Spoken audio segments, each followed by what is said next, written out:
Hello and welcome to Going 19, episode 21. Today we are covering part 3 of It from Stephen King, called Grown Ups, as well as the third interlude. I am Ed. With me are Allie and Amber. Let's start the show.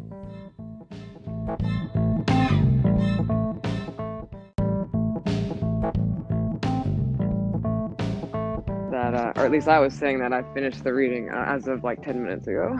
Oh. Yeah, I finished this morning. Yeah, that way it stays fresh in your mind, right? Yes, exactly. What did we do? The part before this? So part 3, Grown Up, right?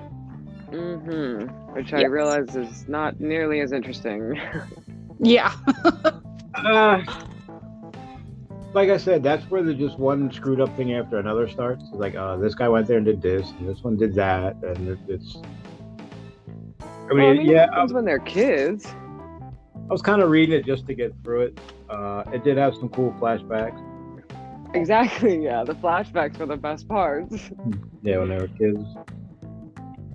The reunion's part of this. I like the reunion. It's still kind of scary, like how some of the lines from the movie are word for word from the book. Like I just watched it a month or two ago, and I can hear it in my head as I'm reading it. Yeah, I don't think it's much for the new movie, but from the mini-series, definitely some parts, especially the reunion, are legit like word for word. Yeah. I think even like fortune cookies are word for moment, action for action. Yeah, the fortune cookies, the Prince Albert in a can from the library, which I totally thought Tim Curry had just made up. I forgot about that part. Yeah, that's something people used to say a long time ago. Kind of dumb, but I could see Tim Curry making that up too. It could go either way. There were a few moments that made me like chuckle because I think he's so comfortable with them at this point. Like there's no guessing, like he's there and they know he's there to hurt him and he's just messing with them. Like the jokes that he makes and the stuff he puts on the balloons, it's kind of funny. Yeah. Every time, like he uses a lot of yellow balloons in the book. I'm like, hey, that's supposed to be red. What are you doing? There was like a green one. Like I think Bev's was green. It's just weird how random the colors are. Yeah, I don't think the red balloon thing happened until after the movies came out. I think that's yeah, where that was.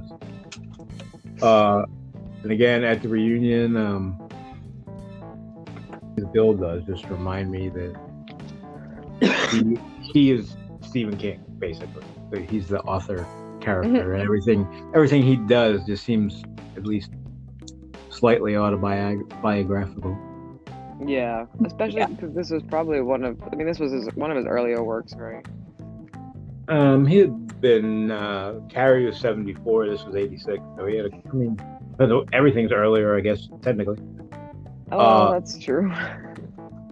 He'd been doing it for a dozen years, so okay, never mind. You could say it was mostly pre-Dark Tower. He was still finding his voice, I guess I would say. Yeah, that makes sense. Like more confident, able to express himself better. Yeah, Bill smokes, which I thought was interesting. I think King was still smoking and walking down to the Red Apple at the time.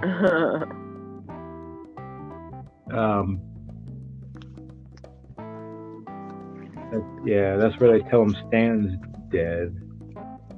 Let me go back there. I'm just making my way through the beginning of the dinner.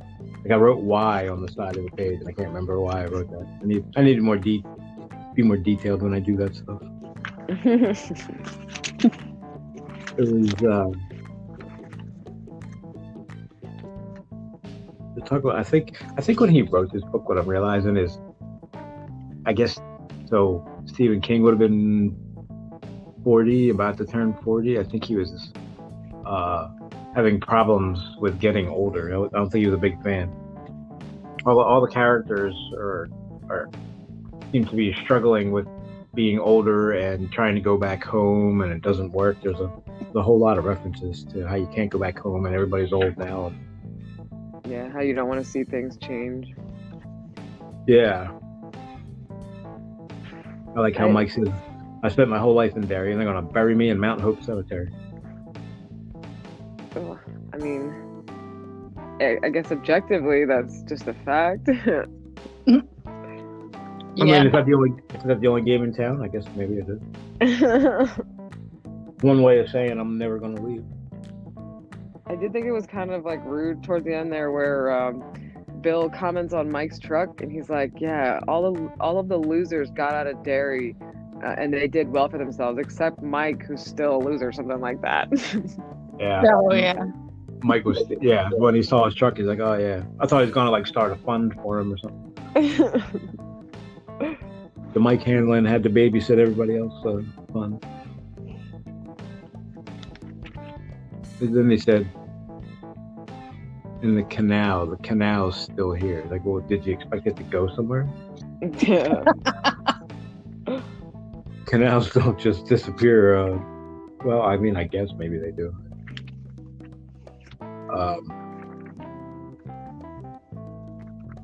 How? Okay, so I had a lot of problems with when they first met. He's like, when I walked in the room, there was Ben Hanskill. I'm like, well, how do you know that? You haven't seen the guy in 27 years. You don't know. I mean, I guess maybe he was on TV, but they all talk about he was on like Time Magazine or something, I think. But they all talk about how they were all famous, but not like when Beverly heard it was Bill Denbrough, she didn't make the connection, or when Bill saw that it was Ben Hanscom, he didn't make the connection. So yeah, like they knew of each other, but they forgot that they knew each other. Right. I'm just jealous. Which, thinking back to the beginning of the book, Stan did remember. He was like, "Oh, Bill Denbrough, I went to school with him. We were chums," and he was reading his books because of that. So I wonder if that's yet another reason why Stan couldn't come back. Why did Stan remember? That's a good point. That's a really good point. Like, he could never quite let go of that. I don't know. They sometimes refer to it as like the crazy man inside of them. Yeah. Stan couldn't? Well, meaning, like, I think that forgetting when you leave Derry is either a defense for the creature or like for yourself. Maybe because of everything that's happened there, and it's part of like growing up. So they seem to equate this like belief in demons and monsters and magic to like childhood. Or that childhood, like, innocence. So, like, Stan could never quite shake that fear.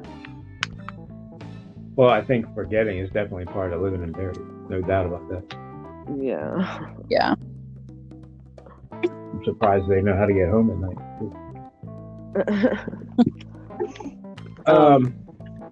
Good.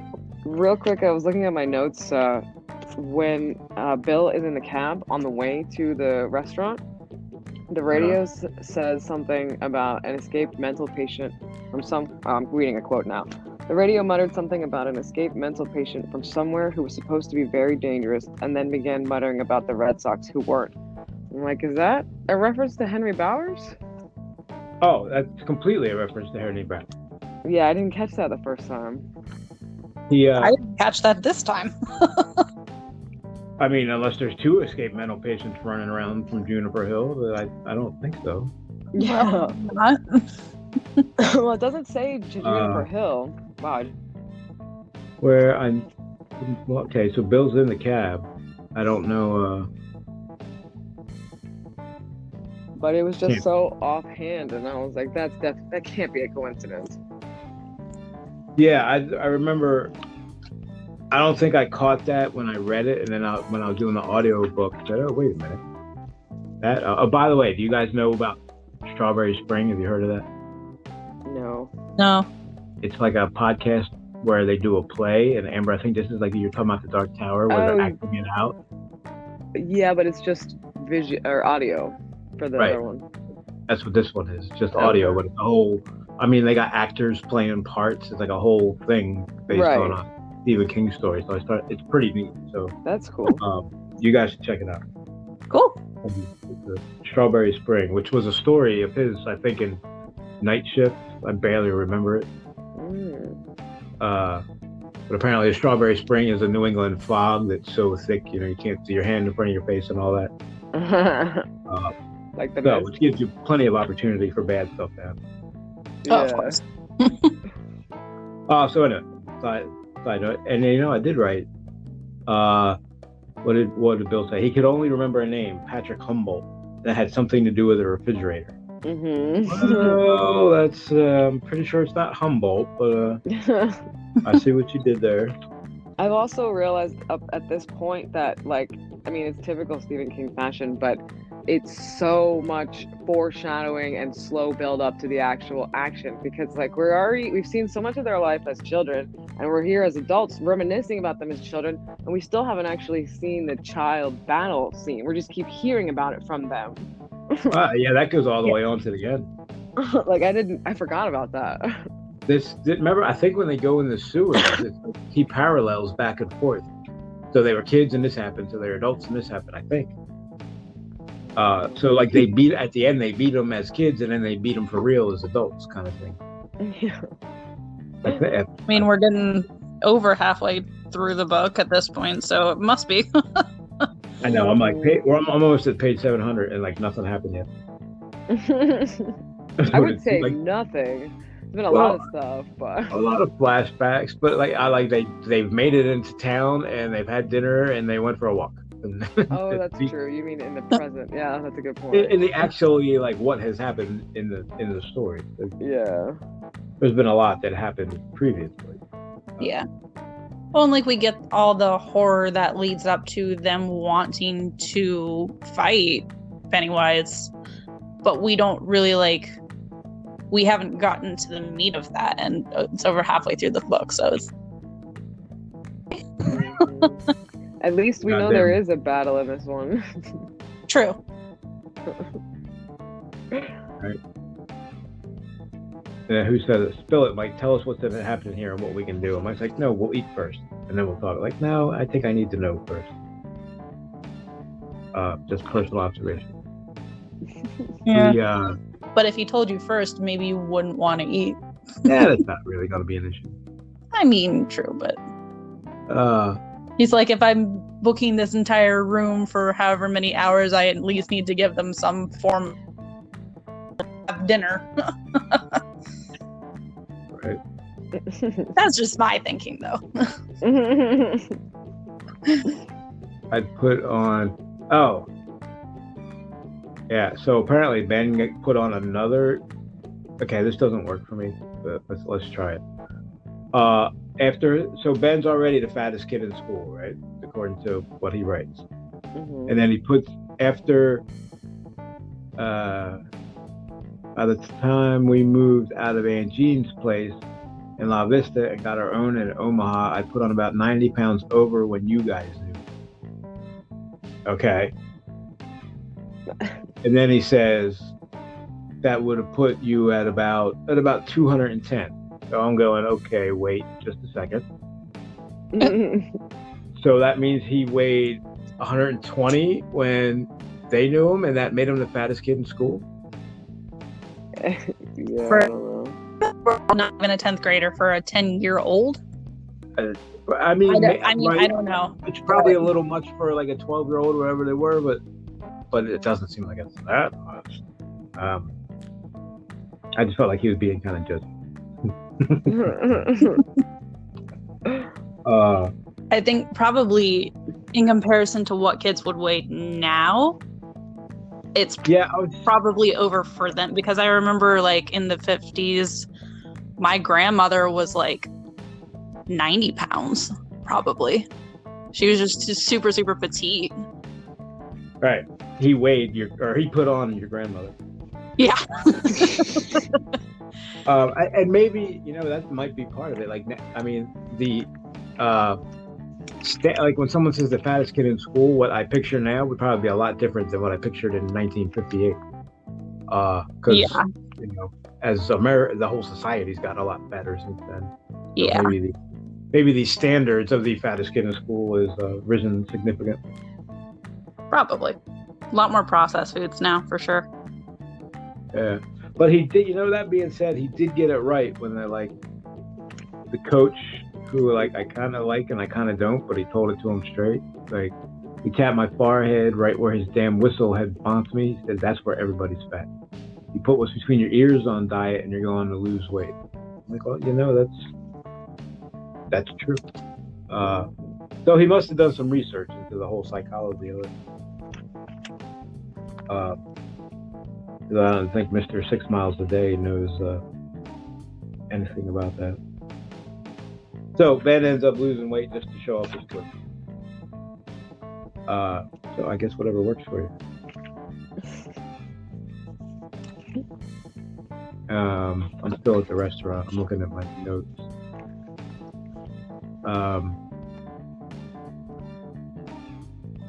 Did we talk about Stan, the order of how Stan killed himself because it offended his order?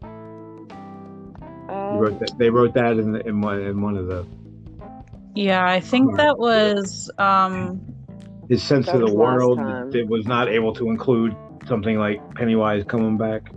Yeah, that was last time because it was in Beverly's kids section that we got that information. He's the kind of person who has to have his books divided up into fiction and non-fiction on his shelves, and then wants to have each section in alphabetical order. Oh, that's me. Sorry. My books have to be they have to be in alphabetical order by author and then date of publication. So, just there. Otherwise, we'll never find anything. That's why I redid the books up in the room, Amber, because all the Stephen King books we kept taking down and putting back, and they were all out of order, and I couldn't take it anymore. So I had to get them back in chronological order. I just thought you like moving them around from side to side. I like playing with them. There's a lot of them. I just throw them on the bed and roll around them. Sounds painful. I mean, yeah, right. Hopefully they're not. They're all hardback. Yeah, well, ouch. The thing about Stan, though, that even though that part was last section, there is a section, or there is a thought from this time where Bill's talking about him that I thought was really interesting. I don't know if that's why you brought it up, where he says he could stand to be scared, but he hated being dirty.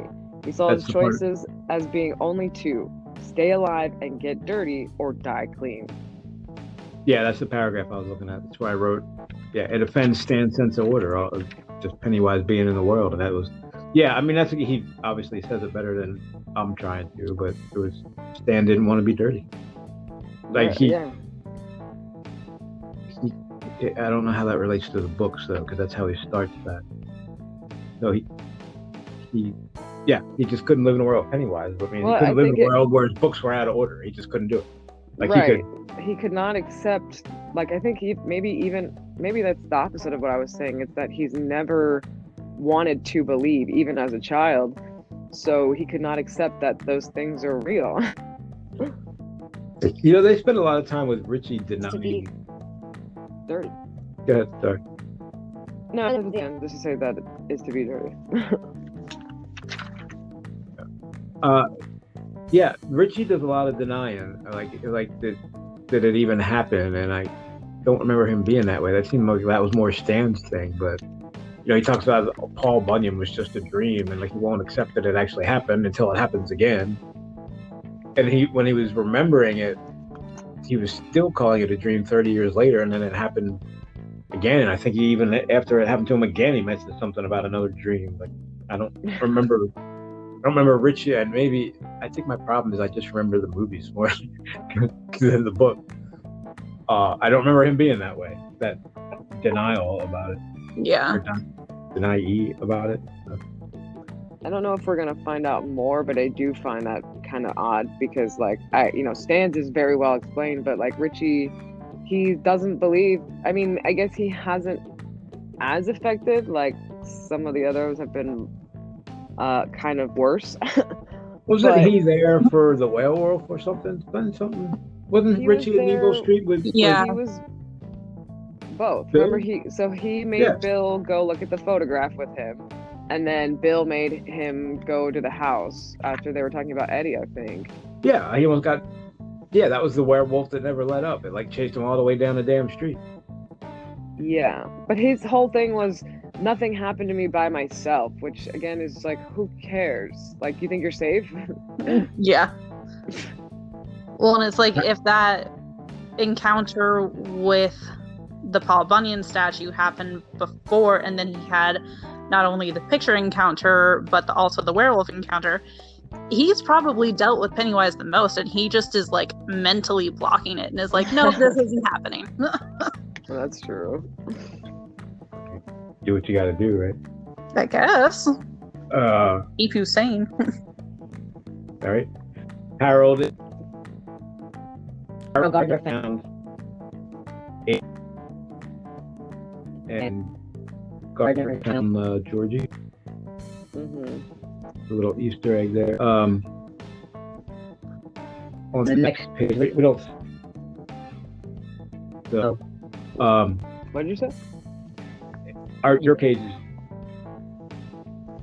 I think it's worse thing that way, but he makes a reference to the dead zone. He says when that crazy cop killed all those women in Castle Rock, Maine, and those children. Yeah, I wrote that down.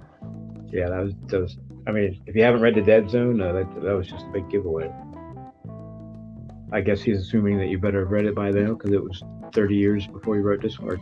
Oh wait, no, Dead Zone was 79, so it was that long.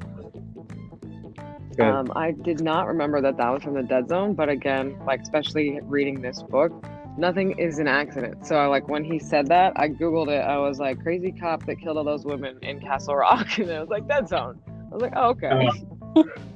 Yeah, I almost did that for the Atlanta one, but I was like, I think that was real life. Like that was actually I did for that one too. It was the Wayne child murders. Wayne, it was the only Wayne Williams. Black serial killer that I'm aware of, I think. Like usually that's like the crazy white guys that do that stuff. I don't know what that means or why that is, but they actually caught Wayne Williams because they caught him throwing a goddamn body over the bridge. He pulled up on the bridge and threw it out, and the cop's like, "What are you doing?" It's like nothing. And in the meantime, the thing's splashing. If that was his modus operandi, I can't believe he got away with it that long. He killed a couple dozen people. I don't know exactly. Anyway, I like the way he mixes his own people in with the real life. You never really know what's going on. It's so confusing if you don't know your history. Yeah. Yeah, especially he starts with the Bradley Gang in 1906, or the Kitchener Ironworks in 1906, the Bradley Gang in 1929. I'm getting ready to Google that to find out what happened. But I like that's why I like Anne Rice, because she does complete histories like that, where she does a vampire history for 400 years, and you put the book down and you go, oh, that's how that happened. And you go, wait a minute, no, none of that happened.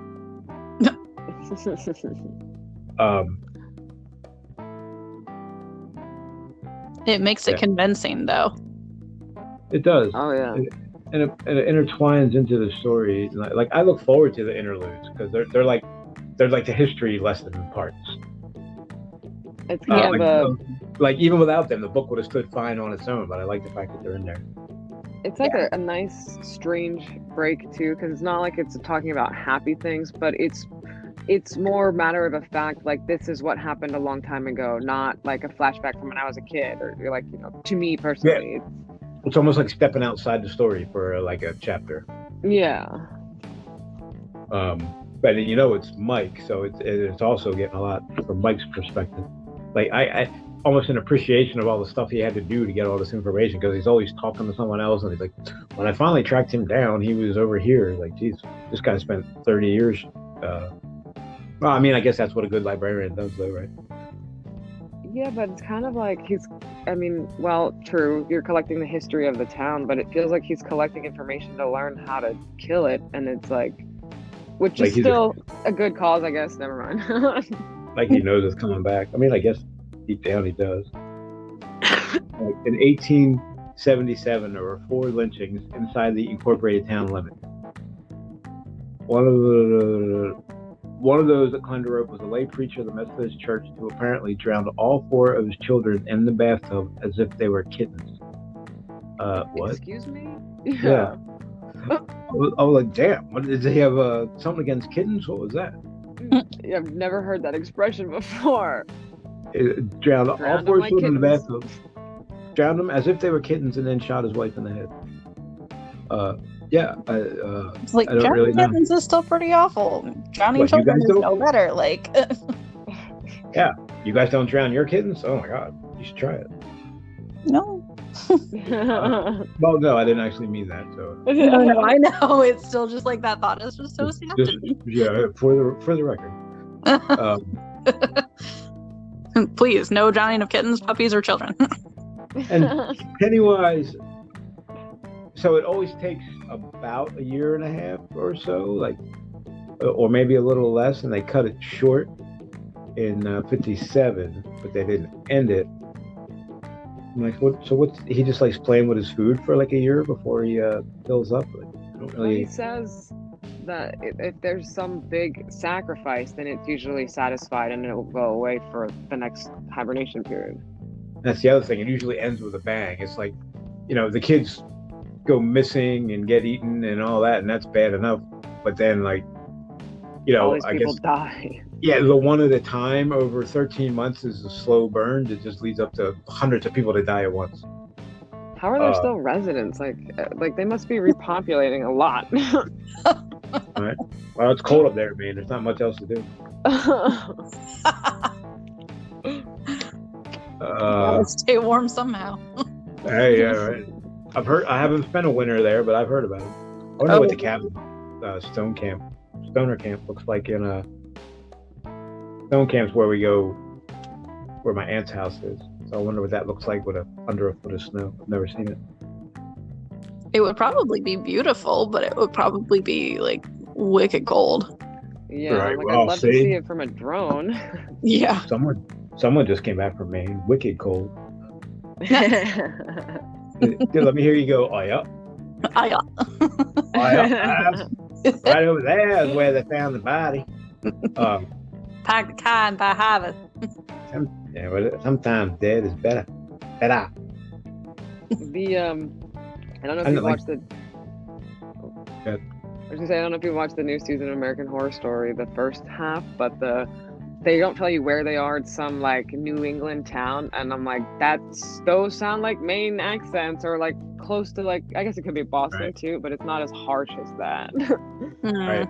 It could be Boston, but I really hope not. Well, there's a difference. Like Maine is it's more like laid back. I mean, that's Maine. Yeah.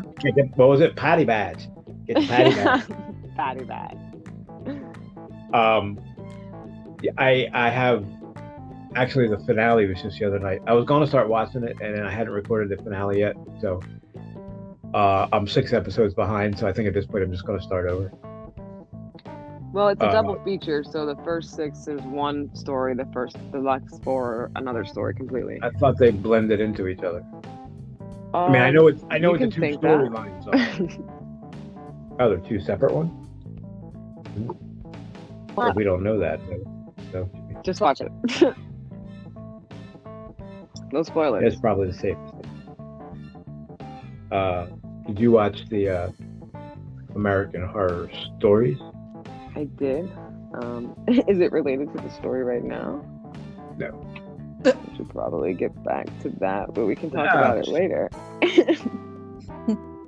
Always with the later. I'm still waiting for you to come. Oh, never mind. Okay, so I guess then we're at the dinner. We eat. I mean, the short answer is we're at the dinner. We eat the food. Blah blah blah. I didn't even read the fortune cookie scene, really. Like, I skim read it because, again, I just saw that movie and I was like, wow, again, this is, like you said, Allie, word action for action, too, like you said. Yeah. Yeah. John Fury, I wrote Ed Gein next to one of these people's names. I'm trying to place who this person is. Oh, and they keep talking about Haven, which is, you guys don't know, is where Tommy Knockers is. Haven's like right down the road from Derry. That's a real bad strip of land right there. It's like, wait, how far is that from the Pet Cemetery town? Lovell, whatever that was. Lovell. Are they all on the same plot of land? That cemetery is a real town, I think. I mean, I think they actually lived in Lovell when he got the idea. So I don't know. You should have. What if Google has an answer for that? How far is Derry from Lovell? I just liked it. Hershey Township, or Hershey, Pennsylvania, is in Derry Township, so I get to see police cars that say Derry Township on them. Yeah. That's pretty cool. Hey, can I get a picture of that? Weirdos. That's probably what the cops say.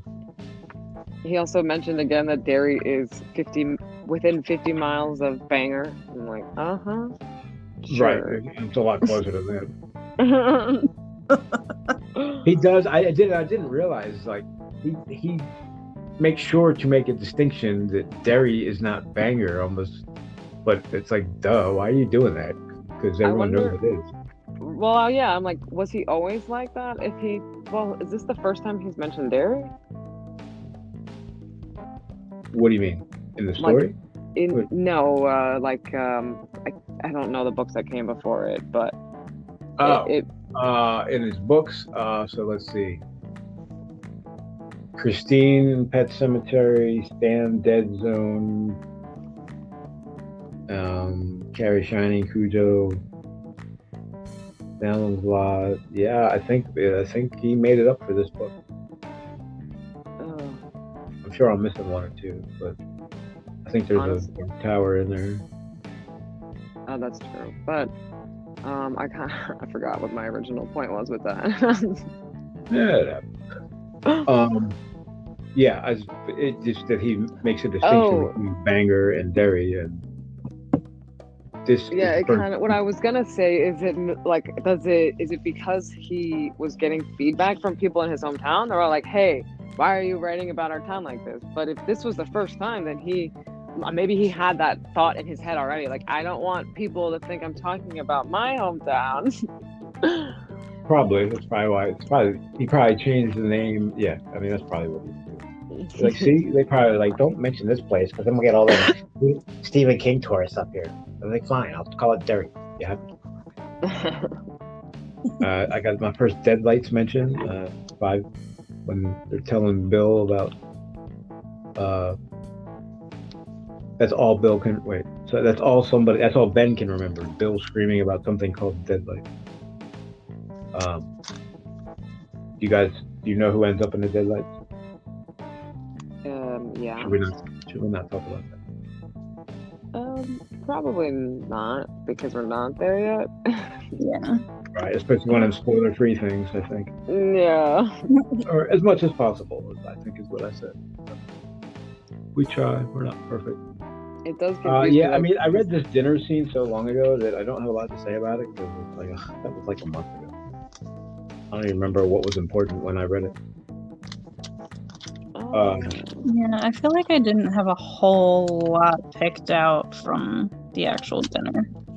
I agree. It's just them like remembering all the stuff they had forgot that we've been reading for 700 pages or whatever. Right, and then Pennywise is like, "Oh, I'm here too. Don't forget it." Yeah. I guess the one thing that I kind of took away from it too was that just like Mike pointing out, hey, yeah, you're all rich, but you also don't have kids. Yeah. It's like, oh yeah, it's probably affected by you being around what you were as a kid, but also like in Richie's section when he was dealing with Paul Bunyan, the kid started crying, but the dad didn't. So maybe they couldn't have kids of their own to lose that innocence. Oh, that's a good theory. Like they had to keep whatever part of them maintain that innocence that could have been passed on to a child were they to reproduce. I like it. Because if they only half believe, then Pennywise can kill them. Maybe they can't fully believe if they're parents. They can't tap into their inner child anymore. Yeah, like they're forced to grow up and be parents if they have a child of their own. But if they don't, then they can still find the loopholes. That reminds me of the thing that Bill said twice, I think, where he's talking about magic. And he's like, if one is to believe in magic, then one has to believe that the circumstances will arrange themselves to fight it or whatever. Like, I wish I could find that quote. And I'm like, that sounds like someone trying very hard to convince themselves. Yeah, there's a lot of that. I mean, don't get that. Because I don't know how I would feel if I had to fight some. I'd go to Tahiti and some island in the middle of nowhere and be like, let me know when it's over. I already did my part 27 years ago. Somebody else take this one. Even again, though, later on, I wish I could remember. I wish I'd wrote it down. One of the characters is like, he's thinking about it, or he or she is thinking about it, and realizes that they didn't have a choice when they were talking about whether or not to kill it. They were like, we were fools. There was never any choice. It's all been pre-planned. I like that even worse. Yeah. Up yours, turtle. You're not the boss of me.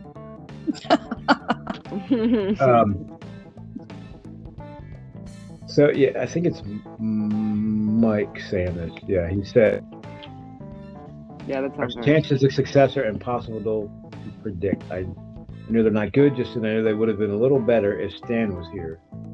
Still, not real good, but better. With Stan gone, the circle we made that day was broken.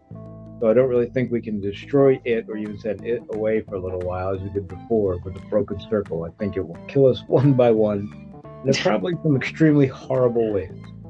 Good pep talk. So he's like, we have to make a different circle because Stan's not here, and I hope that works. So again, I'm like, fuck you, Stan. See what you're doing? I mean, but that also, I guess they're all riding on intuition and trusting whatever voice they keep hearing, but it's like, what? That sounds crazy. How do you know that? Unless it has something to do with Chud and all of that, but it's like... Wasn't there something about the number 7 when they were kids? It was somehow that it was like the perfect number or something.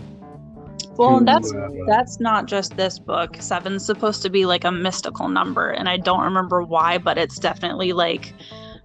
I feel like in both religion, but definitely in like magic practices and stuff, 7 is definitely a lucky mystic number. So yeah, it's definitely what do they call that? Like a powerful number. Yeah. But then how can you just make a circle of 6 and you're fine? Right. So up yours, Stan. Well, but I mean, did they? I mean, and again, like you, Amber, I watched the mini-series pretty recently, so I think I'm confusing what happened there with what actually happened in the book, because it's been forever since I've read the book, but not all of them go down to the sewer, do they? Which, in the beginning? As adults. The movie, don't they take the 2... that's foreshadowing. I mean... Okay. I don't know if that's what happens in the... I guess that's true. Yeah, I don't remember if that happens in the books or not, but in that case, it wouldn't be a circle of 6. It would be smaller, technically. Mm-hmm. I mean... Like I said, that might just be the miniseries. That might not be the book. I don't remember. I hesitate to comment because I don't want to give anything away. But I mean, I think all 6 of them go in. I'll just put it that way. Okay. What happens after that is anybody's guess. I don't remember a lot. Who wouldn't have gone in the sewers as adults? Are you asking hypothetically, or are you asking from the movie? No, I'm asking, did somebody not go in the movie? Yeah. Mike first of all, Yeah, Mike got stabbed. Remember? By In Henry. Oh. Spoilers, I guess. You know, maybe we should just stop talking about that. And yeah. That's fair. We were just But it talking does seem. My whole point was just it seems very falsely confident, but I guess they have nothing else to go on other than their intuition. Well, what are you gonna do? Not be confident and like die? You have to, at least, you know, like the rest of those suckers. Fake it till you make it, right? All right. So yeah, I mean, we know what happens at dessert. Well, oh yeah, even that part where Bill's like telling them, you know, like where he lunges across the table and holds Bev's mouth, like to have her not scream. And like, everybody get it together right now. I know. I would have been like, get your fucking hand off me, dude. I mean, yeah. I mean, Bill, like who was it? Richie that said or Ben just said they both fell right back into their old roles like it was nothing, and you know, Bill was the leader. Mm-hmm. I felt like he was almost growling. I was like, get it together now. Yeah. This is not a game anymore. And why is it always blood with Beverly? Everything she does has like blood spurting out of something. I wonder if that's Stephen King. Like a puberty metaphor or something. Yeah. Dirty women metaphor. Yeah, I mean, you may not even be wrong considering we know what happens, and they already asked her if she's menstruating at that point, which I'm like, oh god, I know where this is going. What? Was that in this section? Yeah, her dad, right? Yeah. Or not? Somebody asked her that, yeah. She was thinking, she said that when she got Ben's postcard, it started her first menstrual cycle, which I don't think she mentioned the first time.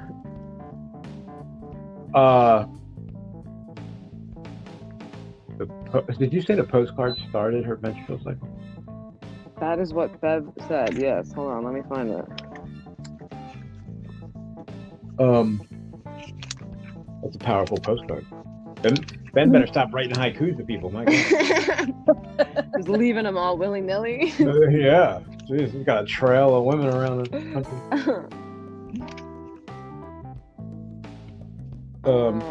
Wait.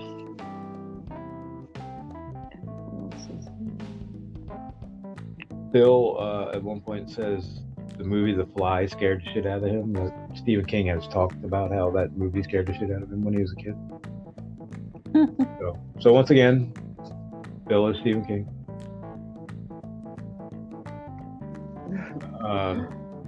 Sorry, I'm trying to find that. You can keep going. What I wrote. Yeah. So I mean, the you know, don't ever get a fortune cookie. So then we go to the walking tours. Amber, you know the first thing. That's probably the first thing you noticed too, right? Or are you still looking? Well, hold on. You talking about Freddie? Oh yeah. Mm-hmm. Chaz Freddie. And then what's his brother's name? Chaz is the one in Derry. He had the brother in Frank? No.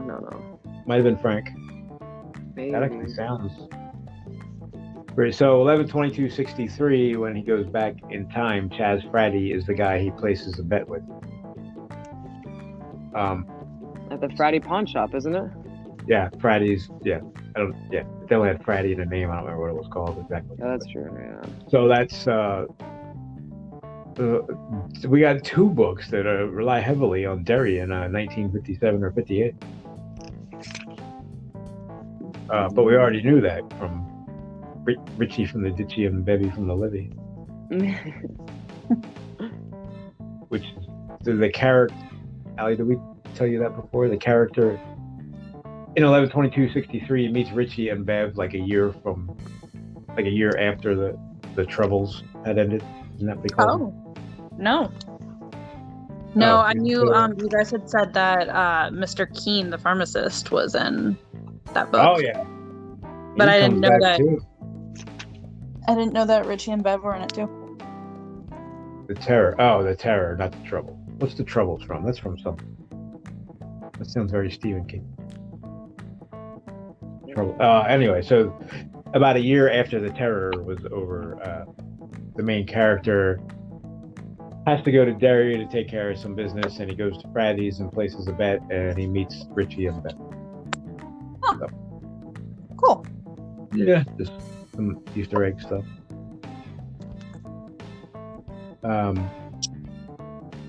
It's always interesting to find stuff like that too, like that crossing universe. He loves doing it, like, because Stephen King was a big pop culture kid. You know, I guess like most people. So he watched a lot of movies and read a lot of books. So he loves putting Easter eggs into both the movies and books. If you watch Castle Rock, there's Easter eggs everywhere. I don't know if you guys have seen that. I have not. I meant to watch it, and I think what did it stream on?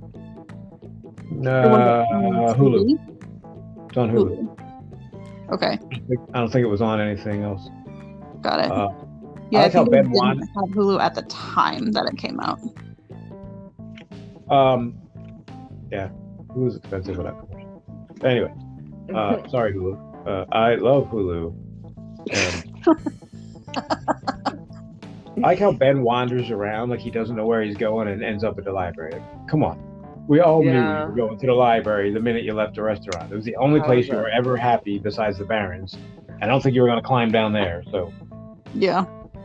I also thought it was interesting that I think at least 3 of them that I remembered happened to look at the Barrens, like thinking about it. But they're like, no, we can't go there yet.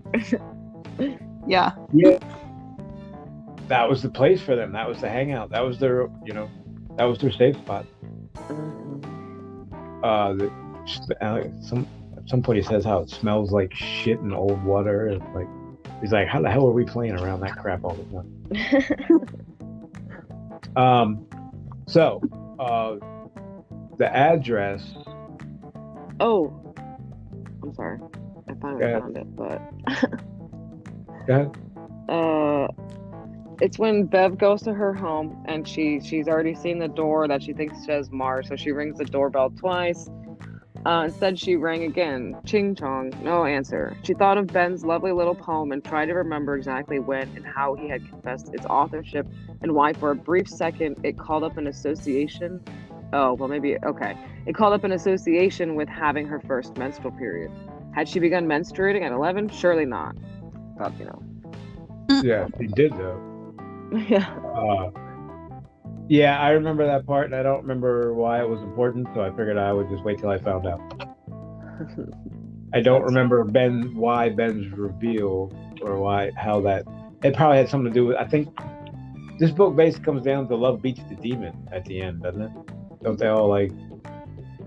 No, well, not love and belief. If they believe, this is battery acid, you scum, whatever he says. Slime? Yeah, so if they believe and if they love, I think is how they beat them. Mm-hmm. So maybe Ben admitting that it was part of the love thing. I don't know. I'm just guessing. So, Ben, I don't know how right I am, Amber. Maybe you remember this. So he tells the librarian his address when he's getting a library card. Mm-hmm. He said, "Did you highlight that part?" With this, yeah. Am I right? Well, I don't know what you're gonna ask, but it's. I think that's where Mother Abigail lives. Yes, you're right. Wonder why he did that. But he changed it. I actually looked it up because I was like, I know that name, and he changed the city is Hemingford Home, Nebraska, and he changed it to. Well, actually, it's still a city in this book, but like in the show, actually, I think they make it like a nursing home called Hemingford Home. Yeah, that's what I thought. And apparently, like, Stephen King just thinks of that as like the quintessential, like Midwest or like, I don't know, small town Midwest America. Mm-hmm. I thought it was interesting he was using that reference that quick. Wow. Me too, because The Stand is after this, right? It was probably still on the charts. No, The Stand was before this. I need to get a list of 1978. chronological books. The Stand was 1978. Okay. I don't know if that's a real zip code. I didn't look that up either. You would think there would be more references, honestly. To The Stand? Mm-hmm. Just wait till The Dark Tower. I mean, that's fair. Oh, Allie two things. Oh, go ahead. Yeah. No, go ahead. Allie has not read that, right? No, I have not. All right. I have to be careful with that. I have it. I just have not read it yet. Oh, it's going to be much cooler when we all read it. You have it or all of them? The Stand? I have. Oh. I do not have all of Stephen King's books, but I have a fair amount of them. No, I mean, Like- were we talking about The Stand or The Dark Tower? We were talking about The Stand. I have The Stand. I don't have any of the Dark Tower series. Okay. Yeah, I think I switched to Dark Tower and nobody followed. So. No, I did follow. That's why I was correcting you. I did not get that. Hey, The Stand's a good one too. Hey, we could read that before The Dark Tower. You almost have to. You don't have to, but you almost should. Yeah. I mean, you should. Because I read it in the other order, and there's a lot of Easter eggs in the Dark Tower from The Stand, whereas you're reading it the other way, and you're like, something bad happened here. Yeah, I mean, there's a lot of not only Easter eggs, but some of the same characters. Without, saying too much about that. I wrote on the bottom of one page when Pennywise is telling Ben to, come up and play with him, and then I think he turns into a vampire and then something else. I wrote too many Prince Alberts because I was getting a little tired of that joke. Yeah. Every time Pennywise talks, like, yeah, Prince Albert, yeah, but I guess it's part of his weird clown humor personality thing, because he's very. You don't understand, I guess, the tone of it. At least I didn't till I saw, like Tim Curry do it, like you were saying earlier. Yeah. So it's part of his. Yeah, I would almost say clown shtick. Yeah. But still, nobody. I was Gets kind of that. thinking that too, like, because he makes a lot of jokes and that, like, and then sometimes I'm like, dude, why? And then I'm like, why? He's like really committing to the clown thing, even though they know he's not a clown. Yeah, that's a good point. Why is he still pretending to be a clown? I think he just likes What freaking them it's out. not like his day job is he's a clown at kids' parties or something. I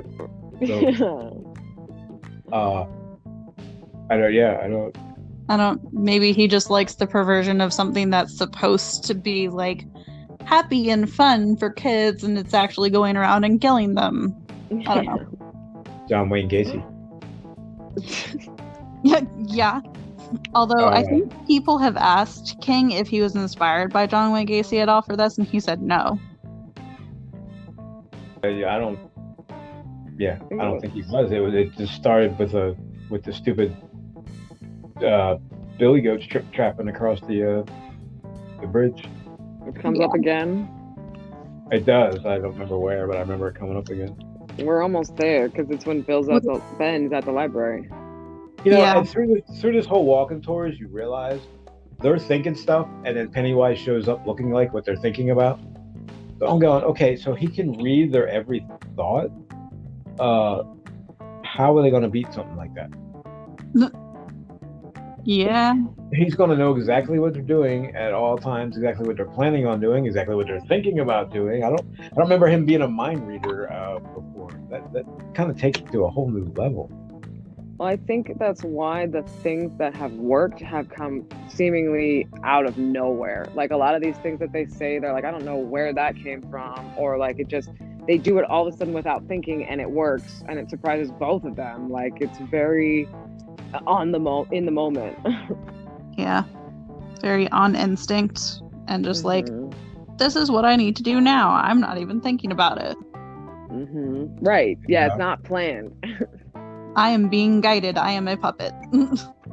Yeah. I love the visuals of how they see stuff that no one else can see. Like the subtle, like when the thing's standing on the bookcase and blood's dripping off the bookcase, and it lands on with the arthritis-punched hand of an old man who was reading the Wall Street Journal, running down between his knuckles unseen and unfelt.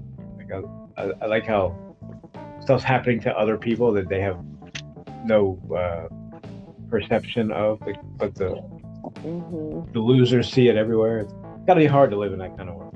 I was picturing from the movie when Ben is in the library and he's trying to talk to the librarian, but in the movie he's like screaming at her, and she's like, "What are you doing?" Because Pennywise is yelling in the background. Yeah. I know. Oh, and I give that actress so much credit, because if I had been filming that scene, I would have been cracking up. I wonder how many takes it took. Yeah, that one was pretty, if I remember right. I mean, I just not that long ago read that scene in the book, and I think the movie was pretty close to spot on there.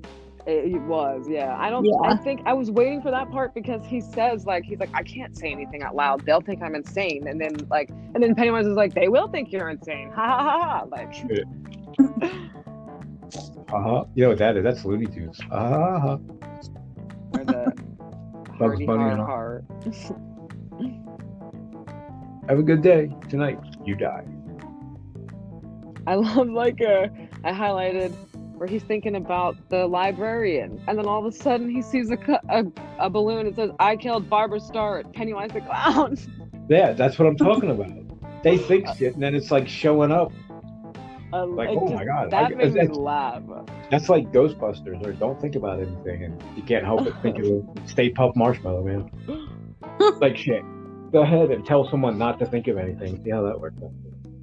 Think of another. Well, I was gonna say think of another Pennywise, but then maybe they just both attack you. Right? Think of like a cute, cuddly one or something. A turtle. Turtle. Wow. And I like how he's remembering, and he's like, "Oh yeah, we made him in the silver bullets, and we killed him." And the old man's like, "Nope, that wouldn't work. You didn't do that." Yeah. But the bullets would tumble, and then like 10 minutes later, he's like, "You'd have to use slugs or something." Like, geez, the old man was really affected by Ben's memories. It honestly makes me wonder. I'm like, is that really an old man? And then the lady talked to him, and I'm like, okay, so he's real. Right. So he exists. But he still could be influenced. Is that the same one that had the blood dripping on him? I think so. It says, and yeah, I think it's a different old man. Library is full of old men. That of course. The library books, those were all lost when he was running from the boys, right? Didn't he lose his bag in the Barrens? Yeah, I remember he was remorseful because he would have to pay them back or something. Yeah, I couldn't remember. I should have just gone back to look. Can't say that I remember he lost all of them, but at least most. What do you have? 3, right? Or 2? You had 2 or 3? I think there were 3. But that's what makes it especially, like, weird that he has that book. Was Bulldozer one of them? Well, it was, yeah, that's what he says. He says he looked down one of the books he had withdrawn from the library on the day he dived into the Barrens to get away from Henry Bowers and his friends. Maybe I don't know. I guess he went back for it. Or Pennywise put it there. That's my point. Yeah. Maybe it's not a real book. That's true too. Maybe it's an enchanted mirage. Well, the librarian handed it to him, unless She's she thought it was something else. I don't trust any of this. In his mind. There's not even a library. Right. Look, after Mrs. Kirsch, I don't trust it. Yeah.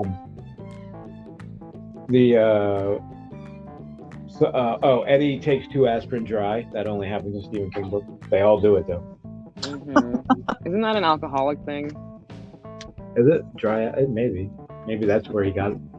Yeah, maybe why. That's one of them real life. He probably used to take 2 dry aspirin before he went and wrote for 8 hours at 8 o'clock in the morning.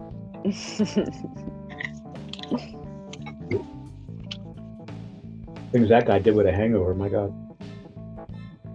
Right? Jeez. Wrote a whole book. This whole thing about Eddie. So this is Stephen King, Amber. I don't know if you know this. But he used to walk along West Broadway and admire the old Victorian houses that stood there, along the only two really handsome residential blocks in Derry. He used to do that sometimes. Just walk along West Broadway, sort of casual, like he was on his way somewhere, so he could like look at the houses. West Broadway is the street that he bought the house on that we looked over to see. Oh, the one that's So public? Yes. Oh. So Stu on his tour he took us to the old apartment and then another rundown apartment. I think the one's gone now. Didn't Jamie say that? That's where it used to be. No, you don't remember that? No. Okay. Anyway, Stu said that when he was like him and Tabby first got married, and he would have to walk to school and walk through the cemetery, come home, and he would walk down West Broadway and look at the houses, and she said, "One day I'm going to live on this street." And and then he became Stephen King, and he bought two houses on that street. One because his wife was mad at the neighbors. Recently. Yeah, he has the house. I'm sure you've seen the pictures. There's a white house next to his house. The neighbors were one of those,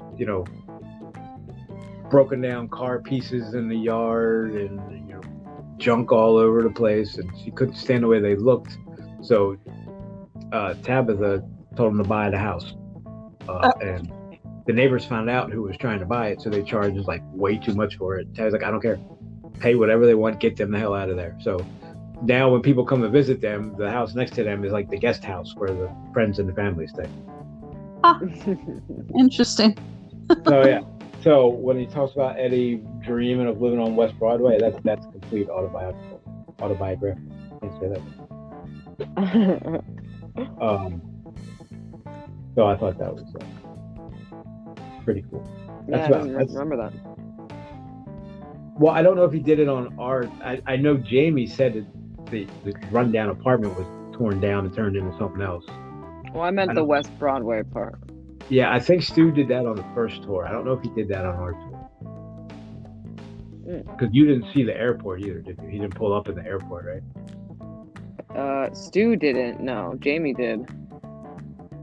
Jamie did? Oh, we went back to the airport?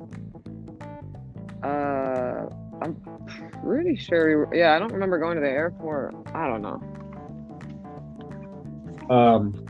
They're blending together. The Tracker Brothers. Amber, you read Dreamcatcher, right? I have. I don't remember anything. All right, no more questions. I think the Tracker Brothers is like the same place where they first saw Duddits and saved him when the bullies are trying to make him eat poop. I vaguely remember that, actually. I think there was a window that they had rubbed the grease off of so they could stare at a pinup calendar in the inside. I think it was the same situation. I didn't even understand what they were talking about when they said the cleanest corner or whatever. I was like, is everybody washing their hands and looking at it? Like, what? No, the windows are dirty, so they're rubbing away the dirt so they can see into it. Yeah, I did not. I understood they were trying to look at the poster, but I didn't get what he was saying, like why they're stopping there. And never mind. I guess because there's a naked chick on the wall and a teenage boy. Yeah, never mind. That's not what I meant. Okay. That's where they played baseball. Is that what you meant? Like what they were doing there in the first place? No, I just didn't understand, like, whatever word he used. I mean, I guess I'm right there now. He said about, I don't know. I just didn't understand the way he said it. I was like, why is that clean? Like, I thought it was just inside and, like, there was water running there all the time or something. I don't remember. And he mentions Haven again. Go ahead. He what? He mentions Haven again, how it's south of Derry. I almost have a map going on. So there's Lovell, Derry, and Haven, and Bangor's in there somewhere. Right? Now that I have to make them two different places. I like the thought that comes up about the Barons. I highlighted that. for who? Eddie. Tell me Right now. after. Sorry, I didn't Right. really care much about the tracker stuff. I like skimmed through it. I was like, cool, baseball, great. Belch hit a home run, wonderful, cool. Like, Oh, and by the way, that whole Belch hit the skin off the ball and the inside came fluttering down like a streamer. That's from a movie. The Robert Redford movie called The Natural. He does that in the movie. He hits the ball so hard the cover comes off. So it I seems. thought that was weird that he just kind of almost word for worded that. Yeah, Exactly. I was like, that's unlike him. Yeah, I grew up. Baseball was always my favorite, so I could relate to all that. Maybe But he then- just really enjoyed that. Well, he's a Boston Red Sox fan, so he's happy right now because the Red Sox are about to start the World Series. So he put Belch in a New York Yankees uniform, so I thought that was interesting, just personally, because the Red Sox fans hate Yankees. So I guess he really hated Belch, huh? Yeah, I would never have caught that. Yeah. Oh, yeah. I also just thought it was weird, period, that Eddie was the one having the baseball flashbacks, because he's the one Right. that his mom's like, don't get dirty, don't do physical activity, you're gonna die. Yeah. Mhm. Of You're all too people, it fragile. was the one guy who never played baseball in his life. Yeah. That's a good point. I didn't think about that. Yeah. I thought he was going back to the train, and I was like, what are you doing? Did you learn nothing? Or to the train tracks lead to Neibolt Street, something like that? I don't even remember. Yeah, Yeah. it was like the train yard was down the street from the Neibolt house or something, which the would hand, have made more sense. to say the hand the hand tightened for a moment, then gave way. He turned. It was Greta Bowie. She was dead. Yeah, like, he was like you said, he was like, man, I really hope I don't see Greta. Right. Oh, there she is. Yep, she's dead, just like I hope. Yeah. But Don't think about. Don't say doing your wife. Don't say doing your wife. Doing your no, well, never mind. So what's it? Son? The thing he says about the Barons, where he's like looking at it just before Belch shows up, he's like, Barons. It had an ominous, almost sinister sound, but what it conjured up in the mind were not tangles of shrubs and trees so thick they had to fight for sun space. It called up pictures of sand dunes. Oh, you get the point. We've talked about that before. Sorry, I don't want to finish the quote. But then he says, Baron. Mike had said earlier that they were all barren, and it seemed true enough. And I didn't ever put that connection together either. I read that. I think. I mean, just I on the one hand, there's no coincidences, but that's just kind of a happy coincidence. I think. I don't think it's called that. Being called the Barons has anything to do with them being barren.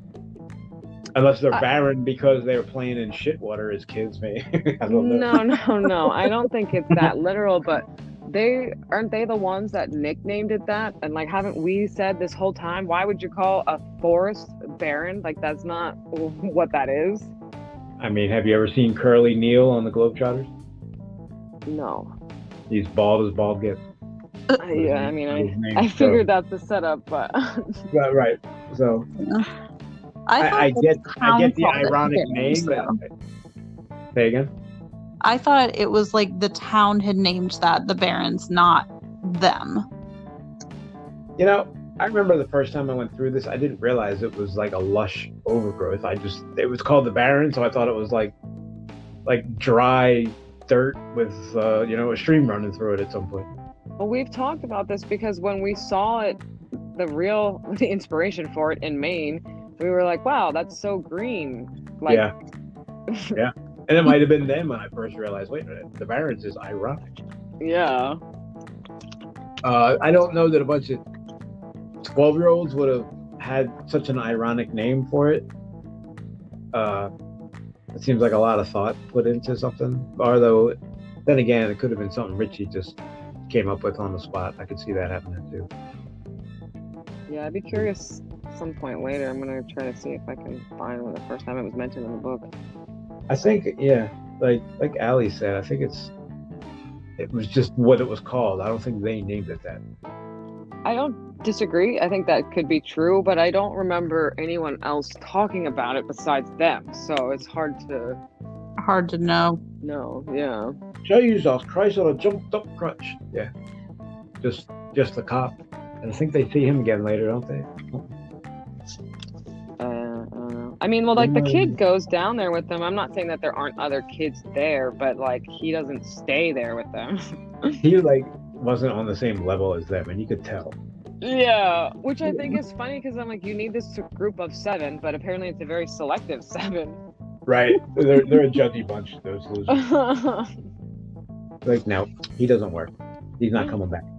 Not him. Yeah, Pennywise is like, or no, I guess the turtle would be like, not him. Next, please. Yeah. Yeah. No. Yes. Keep going.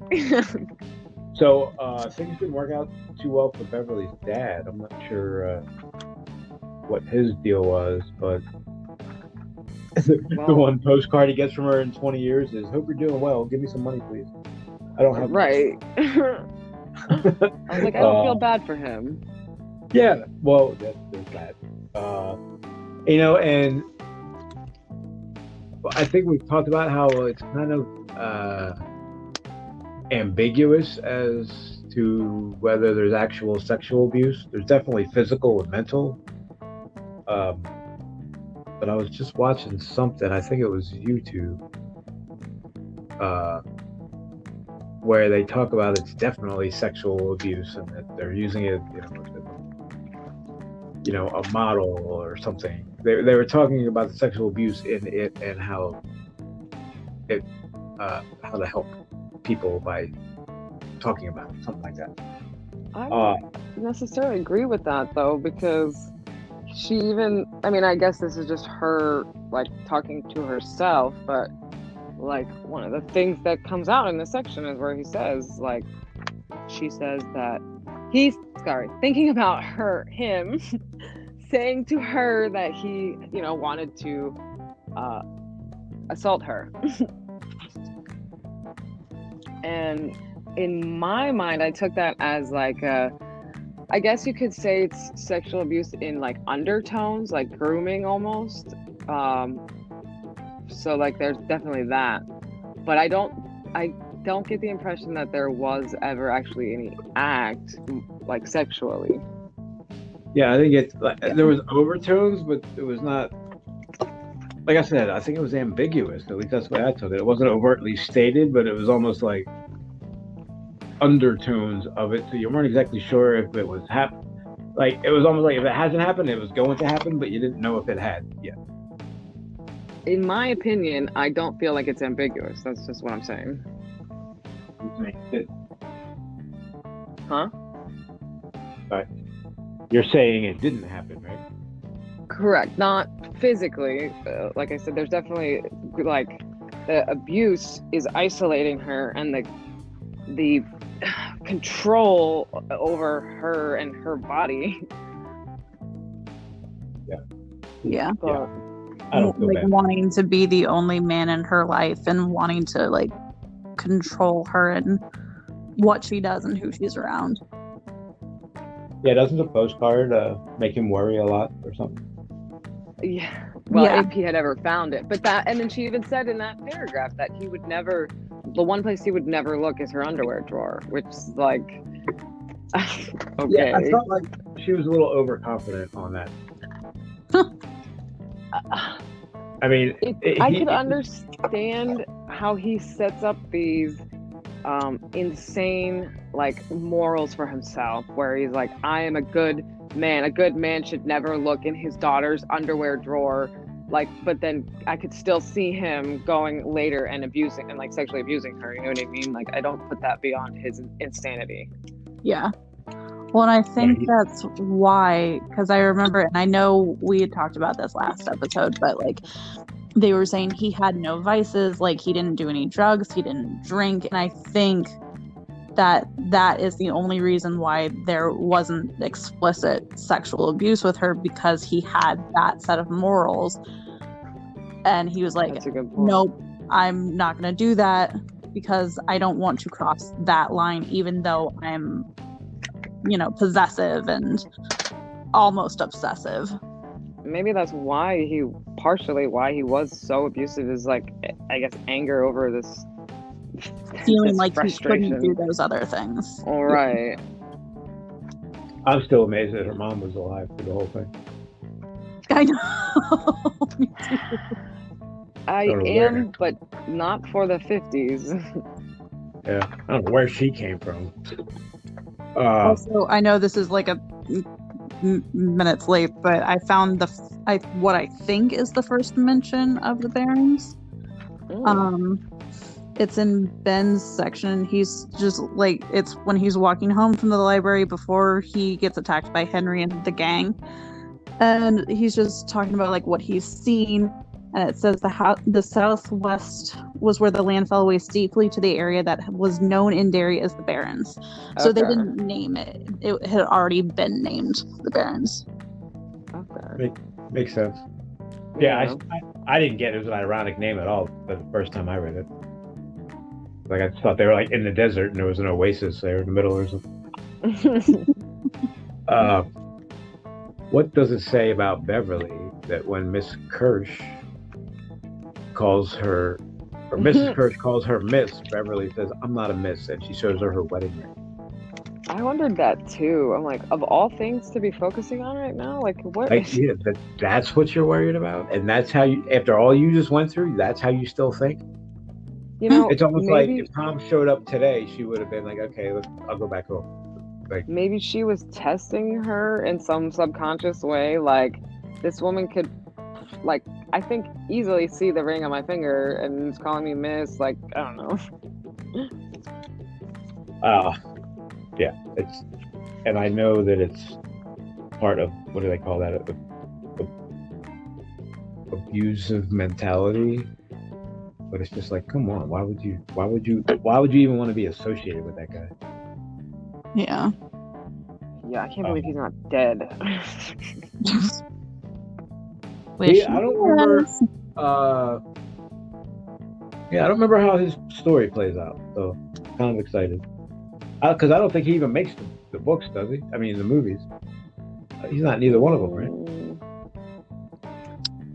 He might be in the second one when like she gets the phone call, but not after that. I think isn't the fight in the second one? I don't remember. The first one is what's in my memory, except for parts of like that, like little parts from the second. I like how Miss Kirsch just slowly turns into like the insidious witch. Yeah. Yeah. That was a very now her corneas are yellow. Like, wait a minute. And then the next time you're like, well, wait a minute, now her fingernails are black. You're going, the way that okay. he's able to describe these scenes, like I don't have to have seen it in a movie. Like I feel like I'm watching a movie. Yeah. That's what everybody says. It's just the way he writes it. You see it. That's what I've always done. So, well, and just the way he does it so gradually that like she's doubting herself on what you remember versus what she's seeing. Wait, were the eyes always yellow? Okay, well, wait a minute. Now I know the fingernails weren't black. What? Hey, her dress is black. Like, time to get the hell out of here. And of course, he calls himself Bob Gray again, which. Yeah, I didn't remember that. Like, this is what, the third or fourth time? Yeah, I didn't remember any of the Bob Gray stuff. And Dreamcatcher is 15 years after, 15 years later. Dreamcatcher's the first book he wrote after the accident.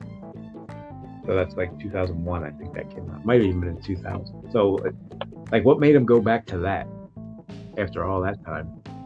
Maybe. How does he even remember that name if he can't remember everything he's written? It's such a generic name. Maybe that's how he remembers it. Does he reread his own stuff? That's a good question. They asked him, Eli Roth, I was watching that, I think it was from season 1, The History of Horror. Mm-hmm. He asked him how he felt about his adaptations. He said he watches them all the time. He said he loves them. Like, he loves to see what people do with the characters and how they, except for Kubrick. He loves every other. That's a good point. I was going to say, I thought he hated The Shining. And I think when he says that, he's talking about more recent. I don't think he's talking about some of those bad 80s adaptations. I think he's talking about the newer one. There's Chapelwaite's over tonight, so we're gonna watch that tomorrow. Lissy's story just ended. The Stand was out. Something else. There's a new Salem's Lot coming out, and there's another TV show coming soon. I forget what that one was. So, I mean, there's no shortage of. Like he's recently, I guess you'd say grudgingly, had to acknowledge the fact that he has a whole set of fans that don't even know he writes books. They just like his movies. So when he talks about it was from the Stephen King companion I was reading, because the back half of the book is about movies and so he was like, these are my stories are for the people that read my books, which are admittedly a much smaller portion of my fandom or something like that at this point. Like I have a whole section of fans that only know about my movies. Like, well, everything you've ever written has been turned into a movie almost before you can write it. They're missing out. Well, they don't, because then they can't complain the whole time. Go, that's not how it happened. That's true. They think that's actually how it happened. My God. But I mean, there's no. It is a fair point. I had never thought about that though. That especially because he's been so popular in the last 10 years, or 5 years probably. That there are probably tons of fans who've never read a single book. Right.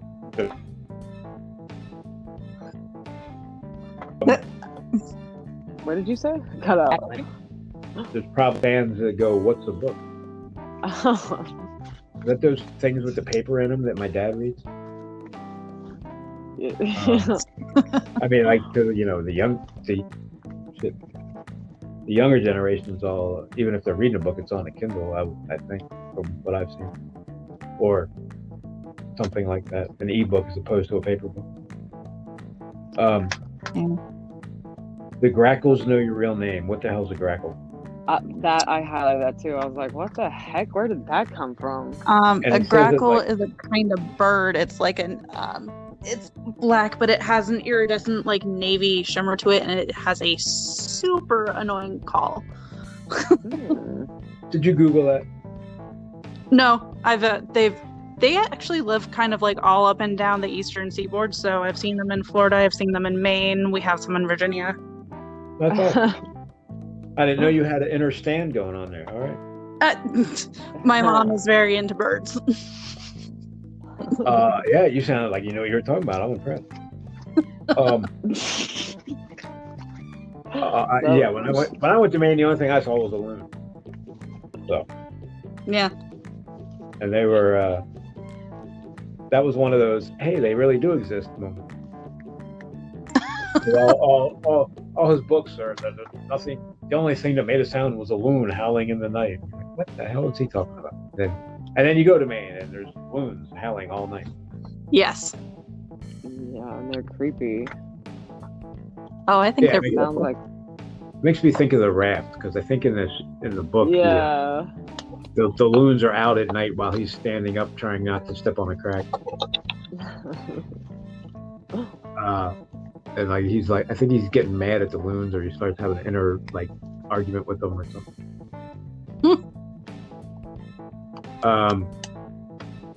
Yeah, I mean, and Beverly, we already did the blood scene, so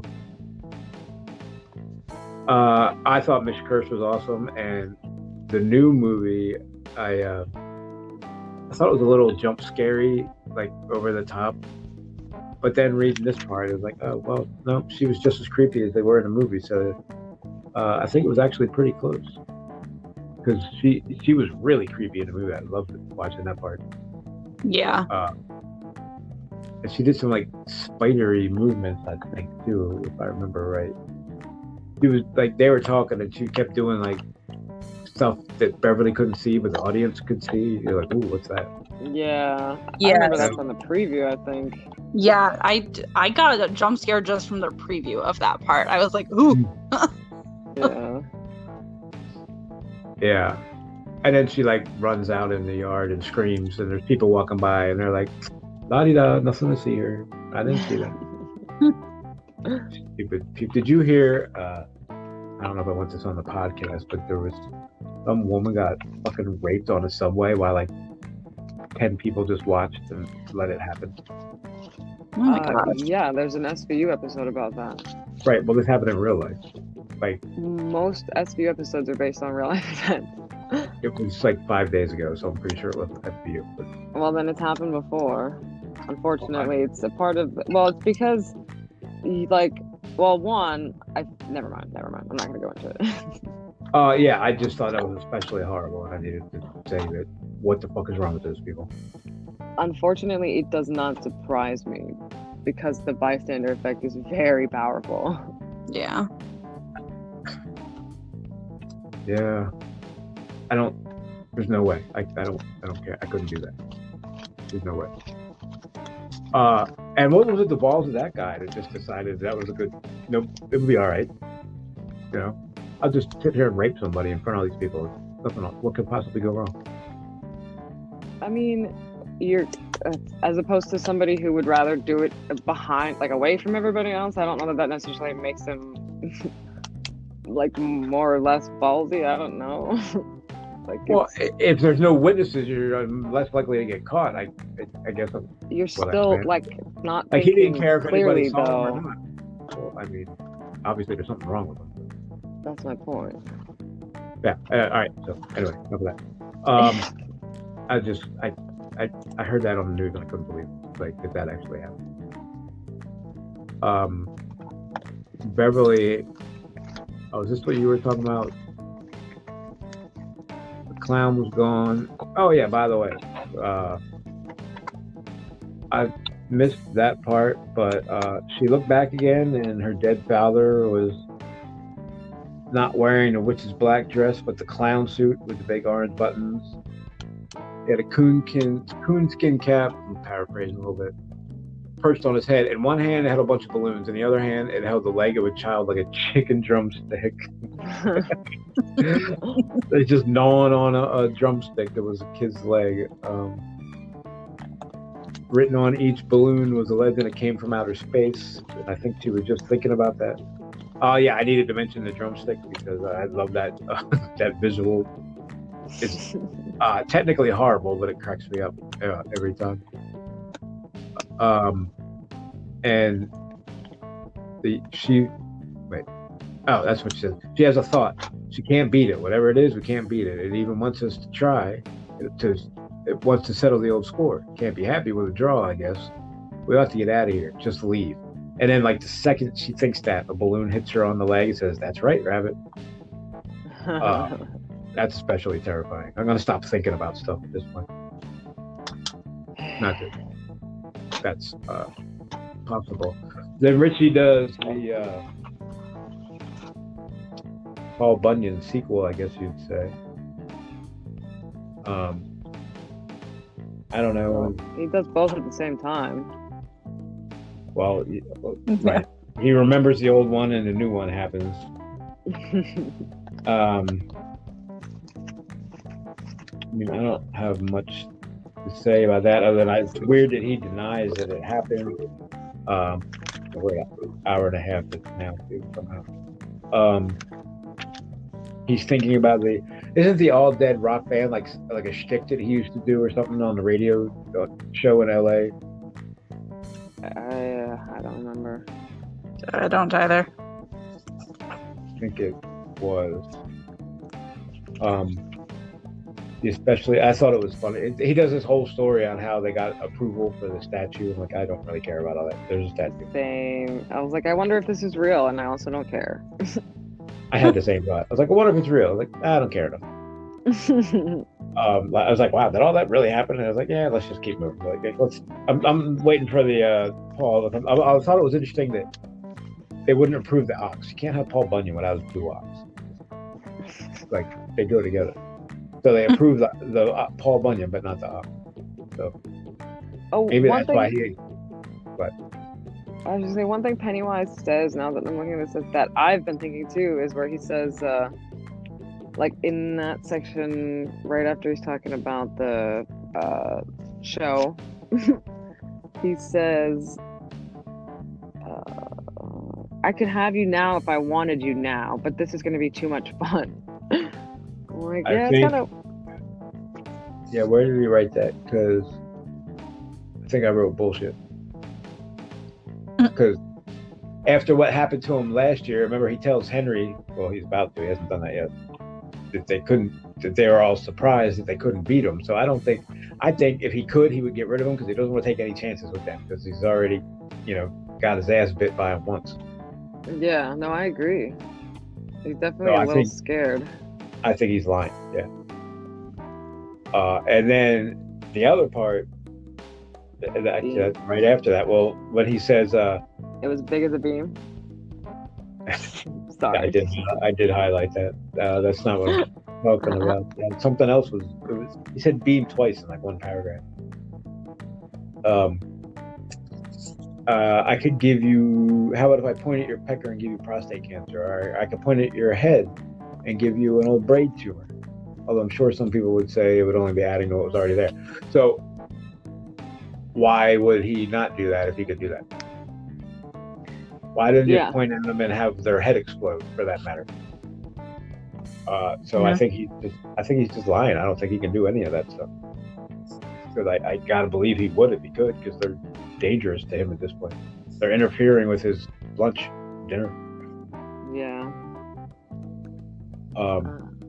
And what are the rules of Pennywise's universe or planet, wherever the hell he comes from? So you can fight if they don't believe, but if they believe, you can't fight. Like, well, that makes everything complicated. I was thinking that too. I'm like, how the heck do you beat that? Yeah, you have to not have kids, I guess. Yeah. You have to remain childlike. You have to be like Adrian Mellon and be a childlike man. Somebody just referenced that earlier in this. Yeah. They said he's a gay and childlike man, but I don't think he meant gay as in gay. I think meant like the way it used to be. Mm-hmm. Like happy. Yeah, so Paul Bunyan attacks Richie, and then when Richie's remembering Paul Bunyan attacking him, that happens again. And the baby definitely knew he was there, although the dad didn't. I thought that was kind of cool too. The kid's crying his ass off, and the dad's trying to console the kid. It's like, buddy, if you only knew why that kid was really crying. Yeah. Your little taps on the back aren't going to do anything. So does that mean that if every kid, like if they had all been together when these things happened, they would have all seen the same thing? It's not what I mean. Like all kids believe and see all the bad things that Pennywise does, even if it's not happening to them. I would say up to a certain age, probably. Yeah, that's interesting. Yeah. So they start not believing in Santa Claus or the Easter Bunny, stuff like that. Probably the younger they are, the more they would see. The more innocence they still have. But it would tailor it to what each person would see differently. Or so it seems. Yeah, well, it was already doing that because somebody... Wait. When I guess we're skipping ahead. Well, it's when Henry escaped the insane asylum, everyone saw something different. Just like at Niebolt Street when Richie saw the werewolf and Bill saw the clown, too. I thought they both saw the same thing. I thought it was a clown werewolf, like a werewolf in a clown suit. I don't think so, because Bill said he saw the silver eyes. Okay, I didn't realize that. But yeah, I mean, I think I think it's tailored to your fears. definitely. Yeah. So everybody sees something, but what they see is it's a personalized experience. I guess Pennywise is using metadata to track your fears. But yeah, Amber, like, to answer the question, I think, yeah, all kids do see him, and they think it's just a part of life till they learn to doubt, I guess would be the way to say that. Yeah. It is kind of sinister because, like, well, I guess that's why it's a book, but that's like, it's not supposed to be real. So for you, yeah, I don't know how to finish that thought, but like, you have something getting inside your head, messing with you before you're even sure if you believe in it or not, when most people are telling you, of course it's not real, but it actually is. But then again, parents lie to you for a long time, and they tell you everything's real. Tooth Fairy's real. Parents, Santa Claus is real. The Easter Bunny's real. Everything's real for a while, and they, mom and dad or whatever just kind of like let you figure it out on your own. There's never a big revelation. But guess what? We made all that shit up. But I don't even know what my point was. I forgot why I brought that up. Let's move on. Yes. Bill buys Silver at the end.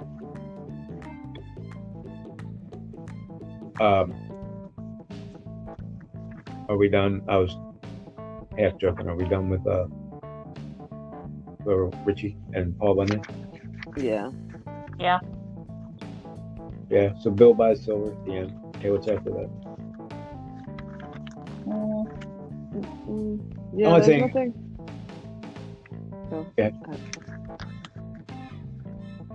I don't think there was too much. It was Bill buying Silver, and then Mike's part was just Bill fixing up Silver, pretty much. I would say it's one of the first mentions of the thrust his fist against the post and still insists he sees the ghost.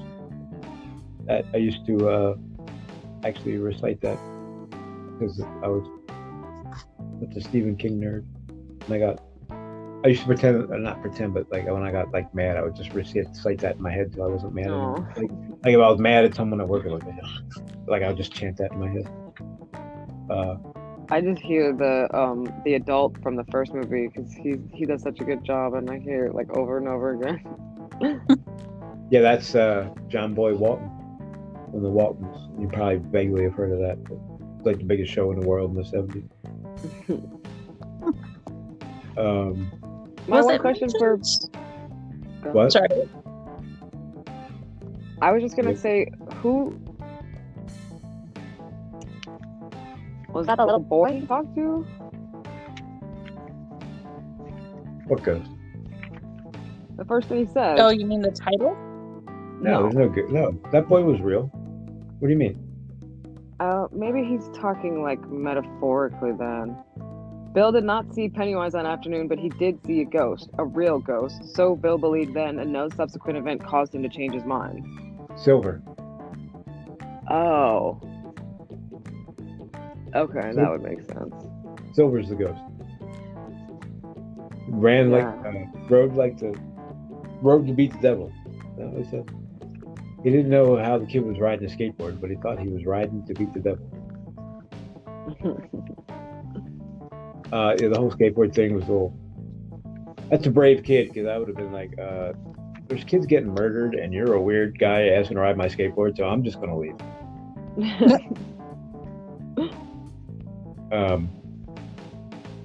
Yeah, I don't know. But then again, there's that childlike innocence. I don't know how much kid would be able to have a thought that I need to be careful because someone might murder me. The even concept of what that is hard to grasp. So kids are probably a lot braver than the adults are. Although the only thing I would say about this scene is in the movie when the guy is Stephen King. I love that part. Yeah. He's like, what does he say? He says I read it or something, but I didn't like the ending. Like, that's what everyone says about his book. So I thought it was funny. He was making fun of himself. Oh yeah, are you talking about in the new one? Yeah. In the Yeah, movie. right. Stephen King's the proprietor of the store when he goes to get silver, and Bill's like, "Oh, did you read my book?" He's like, "Yeah, I didn't like the ending." When I thought it was interesting that he kind of changed the ending of that movie, too. What do you mean? With Stan's sort of redemption, which just annoyed me more than anything. But I don't even remember. I have to watch it again. yeah, Stan like writes them a letter or something. What? Yeah. I know I watched that, but actually we watched that in the theater without my Subway sub. Because the guys in Bangor are Nazis about the way onions smell. We had food, or I had a sub, and they wouldn't let me bring it in because he could smell it. That was his reason. Oh wow. Huh. Yeah, that guy cared about his movie ticket job way too much. Sounds like it, yeah. So yeah, I guess now we're on to Henry Bowers, and my first thought is Henry's out in the yard hoeing, in the yard wherever the hell they are, and not in like a good way. I don't know if that's the wrong word. Not in the way that I thought of it first. How do you hoe in the dark? Because he's talking to the moon.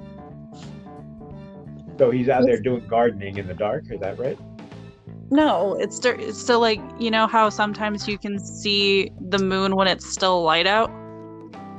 Yeah, and I think he should have been more clear if that was the situation. So I think it was like still light, but he could see the moon. Yeah, he totally said that, like in the paragraph before that. So oops, never mind. Looking up from where he was hoeing in the garden, he could see the moon and the blue daytime sky, pale and small. So never mind. I missed that on the first one because I even wrote down hoeing at night. How does that work? I didn't even realize what they meant by hoeing. I was like, I thought they were like making noises or something. I was like, okay, whatever. Like hooting and hollering. Yeah. Yeah. Well. I know what kind of hoeing he wasn't doing. Oh, maybe he was in jail. Right? Well, not jail.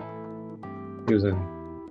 And can it says so. He basically ended up taking the rap for, I don't know, how many people would that be? Like a dozen that died. Yeah. Probably pretty close to like 20.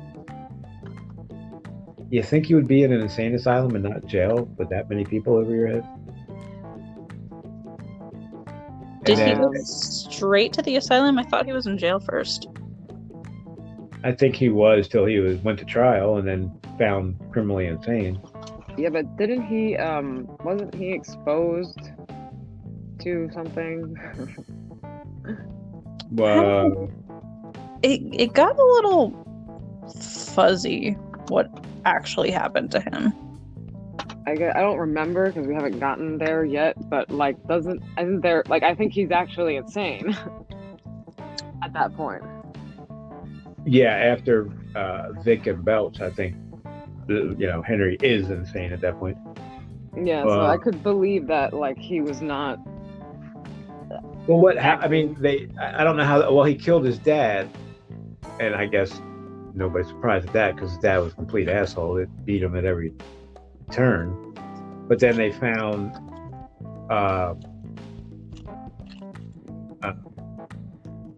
Veronica Grogan's underwear, Patrick Hochstetter's belt,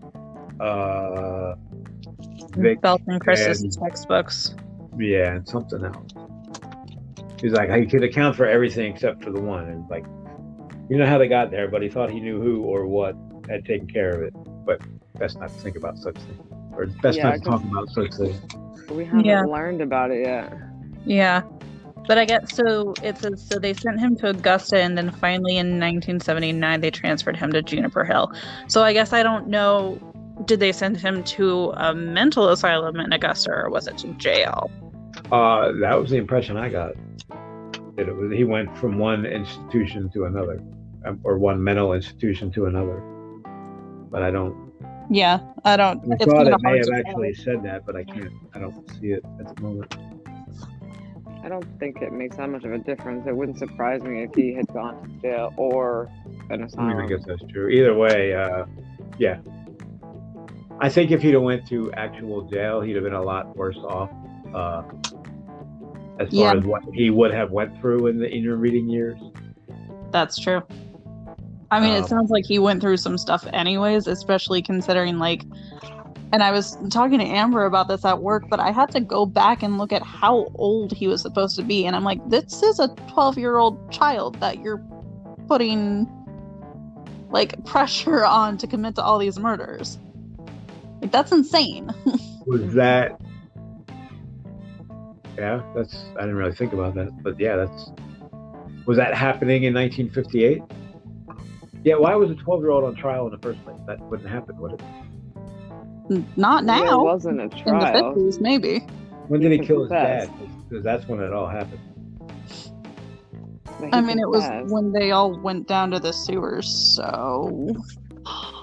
Yeah, I hear you, Amber. But it says that was a good year for trials or something. When it came to murder trials, 1958 had been a pit.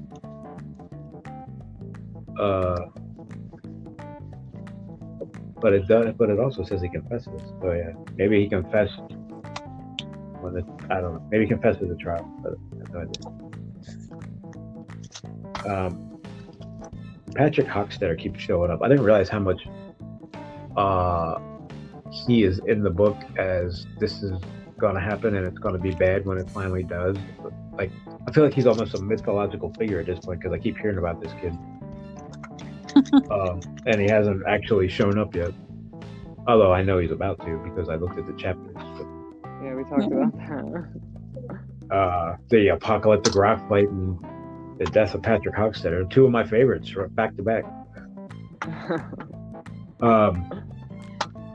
So yeah, I like you said earlier, there's a lot of foreshadowing in this. This is going to happen, and the build-up is all right. Yeah. And I think he does that a lot, and I think we've talked about that. Yes, it's a slow build, but when the actual action happens, it's over like that. You need the slow build up, or the whole story is going to be 3 paragraphs.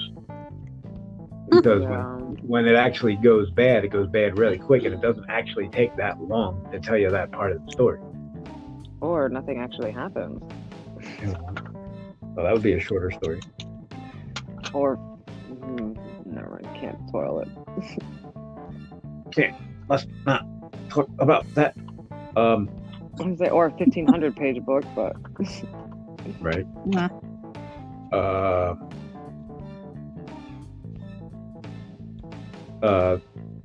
The batteries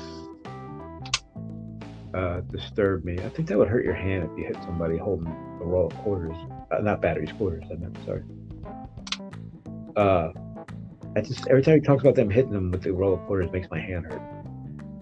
Yeah, I didn't quite understand the mechanics of that. Would they just hold the quarters and treat it like brass knuckles behind to add the extra weight, or? Yeah, I guess it was putting extra weight on their fists. That's the only way that would work, I think. I couldn't. I assumed it was like they were using it like a weight, like hitting them with it. No, it was in his hand. He wasn't hitting him with the quarters. He was hitting with his hand, I think. I don't know. Because you would think if they were just hitting them with the quarters, the roll would break. Well, I assume they're loose, in a tight, like a sock almost. And then you tighten it at the end, and then it becomes heavy. I mean, that I could see. But it talks about the bolt. Well, you could still bolt if you had a stock full of quarters. But then it would jingle. I don't know. I thought it was a roll in his hand. I don't know. Benny's happy, I know that, because he found it. He's got cigarettes for a month out of that. Yeah. Which also, Benny, the guard that's the worst with the last name Kuntz, I kept seeing that, and I kept going, there's no way that's an accident. There's just no way. The worst of them all was Koontz. So like, oh, come on. Right? That just seems mean. Come on. Dean's not bad, man. Stop hating on him.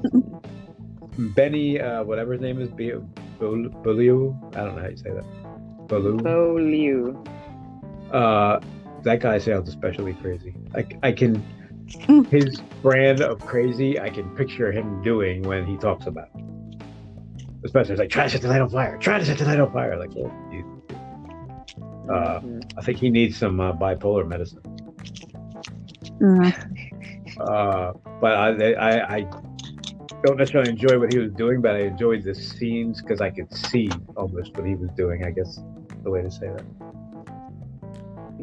It made me think too much of Trash Can Man and the Kid, like with that got fire weird. and from the stand. I didn't like the version of him in the new one. They didn't do him justice at all. But anyway, that's a different podcast. Yeah.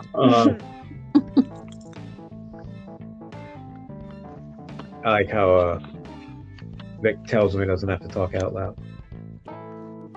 Yeah. Like, people Yet are another thinking of those, like, he can read minds. That's they nice. can hear you. They can't see me or hear me. They're going to think you're crazy. Like, yeah, God forbid that happen. That's what he said. They can't hurt me if they only half believe. But there have been some distressing signs. I like Pennywise guilt tripped his ass. Like, the fat boy got away from you in the Barrens. The fat boy and the smart house and the Quiff got away from us that day after the movie. And that rack fight, when they saved him, so he's like, if it wasn't for you, we could have won.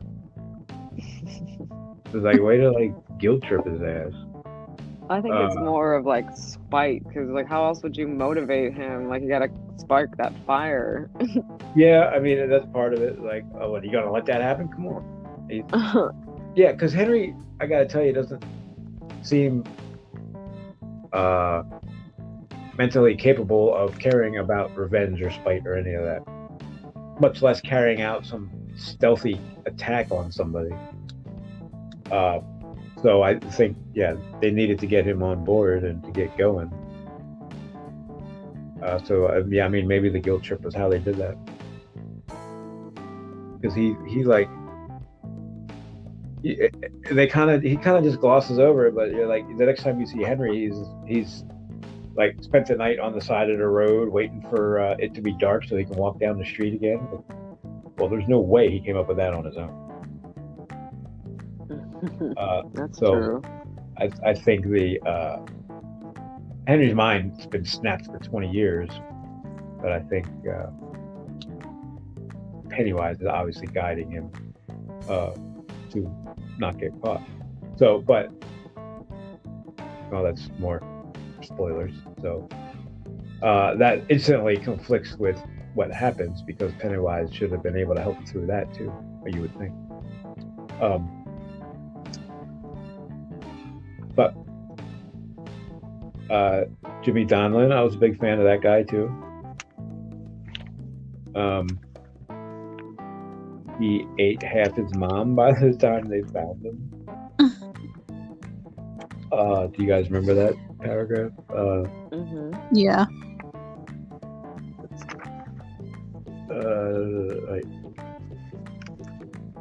Who had eaten his mother's brains, woke up. He saw Henry's. Oh, right. So for Jimmy, Henry's visitor, who Henry sees as Vic, is Jimmy sees his mom. Yep. And then is that Koontz or is that I know it's Koontz. Koontz sees a clown with a Doberman's head. I think that's all of them, right? And then, but they never say like Henry got out, and you're just like, you know, chapter 7, Henry's on the side of the road. It's like, wait a minute, when did that happen? Because the last they say is that like basically the Pennywise Dog Attacks Koontz, which now that we're talking about that, Dean Koontz fucking loves dogs. Like they are in his books. There's a couple books where they're the hero. He always has a dog. His author's photograph has dogs. He has a whole series of books where his like former dog that died, Trixie, is like the hero of the books. They're like kids' books. So I don't think that's an accident that the thing that kills Kuntz is a dog. Just saying. Yeah, I wouldn't be surprised. Yeah, probably not. Right? Does he not like Dean Kuntz? I don't, or is he just like having fun with him? I know he doesn't like John Saul. He thinks he's a hack and he can't write for nothing. I've read a couple. John Saul's okay. John Saul does a lot of small town America stuff that way that Stephen King does, but he's not as good at it. So when I'm reading it, I'm kind of like, what the hell is this? Like, this should be so much better. Because it almost has a Stephen King feel to it without the quality. For some reason, I felt like Dean Koontz and Stephen King had like some sort of animosity, but I don't actually remember. I might be making that up. I hope not. I have no idea. I like them both. Yeah, I have no idea. Never heard. But Kay, Bev's friend Kay, I don't know, man. She gave up all her secrets pretty easy. I honestly don't believe that if he was really in that much of a rage that he would have stopped. Like, he would have gotten the information and probably killed her anyway. Yeah. He was just walking out the door. Like, no, I think he wanted her dead. I think Tom had snapped at that point, so obviously rational thought was not part of his plan. Mm-hmm. But, you know, and she's like, oh, she went home to Derry on this street, and she took a bus and got off at Milwaukee and then got on this plane. Like, whoa, you didn't need to tell him all that. Right. I guess You made something else up. Right. You could have said she went to fucking Texas and caught a bus, or, you know, like, I think she almost, well, she didn't name the hotel because she had to find the hotel, but like, she didn't need to point him exactly where she was. She could have just made something up to get rid of him. Or like, she didn't need to name the town. She could have just said she went home to Maine. I don't know what town. Figure it out. You're the one that married her. Right. You should know where her home is. Yeah. I also think he just made Kay sound very, like, vain in that she said, you know, he was gonna cut my face, like, not my face. Yeah, Kay was up to that point the strong, I guess you'd say, feminist friend. So I think I expected more from her than what I got when he showed up. More fight, I agree. Maybe like all he had to do was like hold a bottle near her face and she crumbled like a I don't know, bad mountain. So, don't think you're giving her quite enough credit, because that's after she's also been like beaten pretty badly and like her shoulder probably broken and like who knows how much pain she was in. Yeah. I mean, yeah. I definitely agree that, yeah, she took a beating and that sucks, but like she already had a black eye and a potentially broken nose, so why? So why not get your face cut off? I mean, yeah, I get what you're saying, but I just got the impression she was stronger than that up to that point. So I think like in that scene, he turned her into like a muttering piece of jelly with no backbone. And up to that point, she had been the complete opposite. So maybe she had never actually experienced animosity before, but again, I got the impression she had been through what Bev was going through and came out the other side, but I don't know that it actually says that. I don't remember. So yeah, I guess I just expected a little more. And even if you had to crumble to save your face, you didn't have to tell them exactly what was going on. For that matter, Beverly didn't have to tell her. Yeah. That's what I guess for plot device though.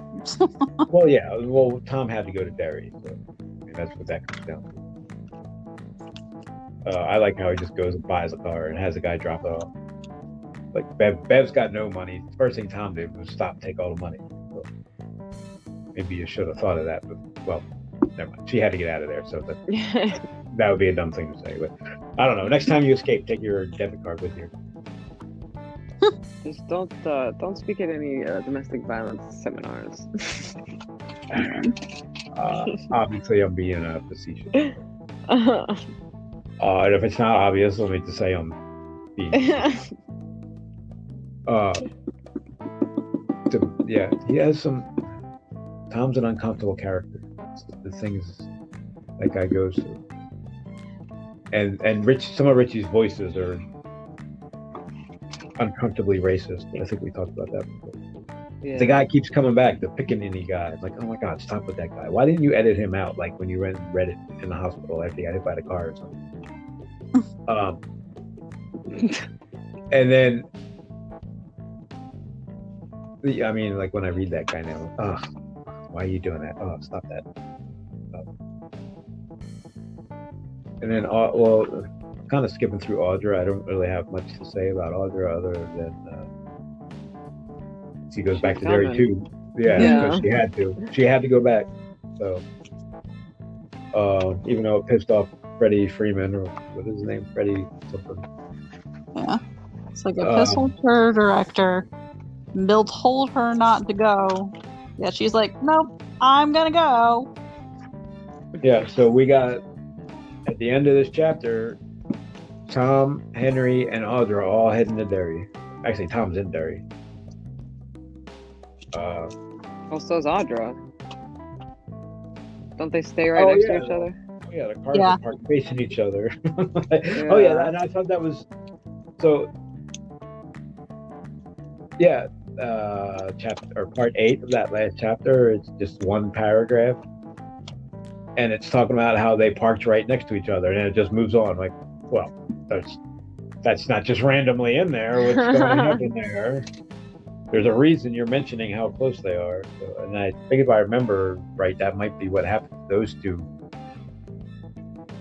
Something happens. I don't remember exactly what it is, but I think I know what happens to Audra. I don't know what happens to Tom, but I think what happens to Audra has a lot to do with Tom, if I'm remembering it right. You are correct, but we don't know that yet. Okay. Oh, did you Google it? No, I remember. I don't want to say. Tom? Yeah. Okay. No. Right. I don't remember the specifics, but I remember how he plays into the plan with Audra in order for everything else. Okay, great. I don't remember any of it. So. Yeah, it's like reading a book. All right, then we get to the history lesson. This one being the Bradley gang. I was reading through this, going, damn, what the hell is wrong with these people? They're like, put your hands up, and then they just start shooting. Didn't even give her a chance. And nobody called the cop, although the cop was, I think, the sheriff was there. The sheriff was one of the people shooting at him. Yeah. And I like how he compares it to the guy that, of course, Stephen King's a baseball reference. But there's a million people that said they were at the stadium the day that happened. There's a million people that swore they weren't there the day that happened. Because they were just complete assholes. I don't know. They're in Maine, and where was he at? Indiana. How would they have recognized him that far away?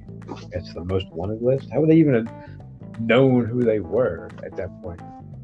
Oh yeah, didn't it say like the FBI was hunting them? And I mean, they still had like cameras and pictures and newspapers and stuff. So yeah, I guess it's not the 1800s. It was probably national news if the FBI was looking for them. They probably had some grainy black and whites of their pictures. But more importantly, Mr. Keene is the one that tells them the story. I've never seen him be so friendly. Yeah, he seems like a decent guy in this one. He's like, "Are you sure you want to hear this?" But he ran the drugstore from 1925 to 75. That's a long time, 50 years. So in the 80s, no, we don't see him in the 80s. In the 50s, he was Yeah, I don't know where I'm going with that. I actually like him a little more now, though, after reading Mike's part. Because after Jake and after and the more I think about that, and the sidetrack with the character in the other book interacting with Mr. Keene, and Mr. Keene came off like a total dick. But now I'm thinking it was Jake that was the dick, not Mr. Keene. That was my opinion the whole time. Yeah, maybe you were right. Because him and his incontinence pants. So yeah, like they don't. Not one person calls the cops. They just all tell everybody to bring their guns. And 50 people show up with guns, and they just keep shooting and doing some more shooting. And, like I think it was the girl was trying to give up, and they were like, no. And the one guy was like, hey, and then he's like, well, maybe not. Like they didn't care. What does he say? Once the bloodlust is up, it can't be quelled or something like that. Well, again, well, not again, but that's very unbelievable because of like we've seen even in Stephen King works before. We've seen how like mob mentality can take over. Right. Yeah. That's not real life, but yeah. And then also they were under influence of Pennywise, so I would love the visual of him sitting there with an old Western rifle. Yeah. Western rifle sitting there shooting at the car. Like that's awesome. In his clown suit even, I think it was. No, not in his clown suit. In like a straw hat and overalls, but with the white paint on his face. Well, that's awesome.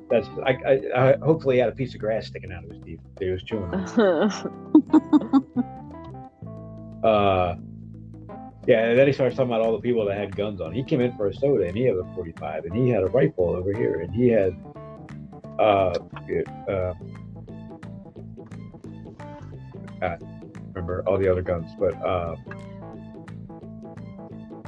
yeah, their mistake was they thought that no one would know who they were way out here. And what does the guy say? I didn't get the pun at first till he said it again. He's like, oh, I'll make sure you have all the bullets you need when you come back, or something like that, or more than you need. And then he repeats it to the sheriff. So I was like, oh, wait a minute. He was being a smart ass, wasn't he? Yeah, I didn't catch that. Yeah, they definitely got all the bullets they needed. It was 50, 60 men firing all at once for 4 to 5 minutes. That's a lot of bullets. Like they talk about it was over 4 to 5 minutes, but there's nothing. Like, I don't know. When there's guns going off, that sounds like an eternity. That would be so loud. And so long.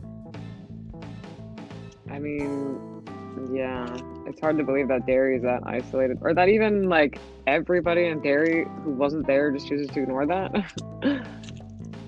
Yeah, that didn't make the paper. That didn't make, I mean, forget about Derry. How about the, I don't know, the main state news, or the radio, the TV station down in Bangor that would have been running up there to go cover it, because somebody would have said something. There's no way the whole town never talked about it at all. I said, did you see anyone that day that you didn't recognize? Oh, you mean the clown? Like, oh yeah, well, yeah, actually, that's what I meant. Yeah. What did he say? He dressed in a pair of farmer's bibballs and a cotton shirt. His face was covered with that grease paint they used, and he had a big red clown smile painted on, and there was tufts of fake hair. Orange. The fact that at least three of them saw the clown makes me wonder if all of them did, or if like only a couple of them did too, because they're adults. And they each saw them in a different spot at the same time. And with a different gun. So how many clowns were there? I don't doubt that there was a clown. How many clowns was there? That's just Pennywise. He could. I wouldn't put it beyond him to be able to multiply. Well, right. But if did everybody see a different clown that was shooting? Did 50 people see? That was 50 my clowns? question. Oh, okay, yeah. That sounds crowded.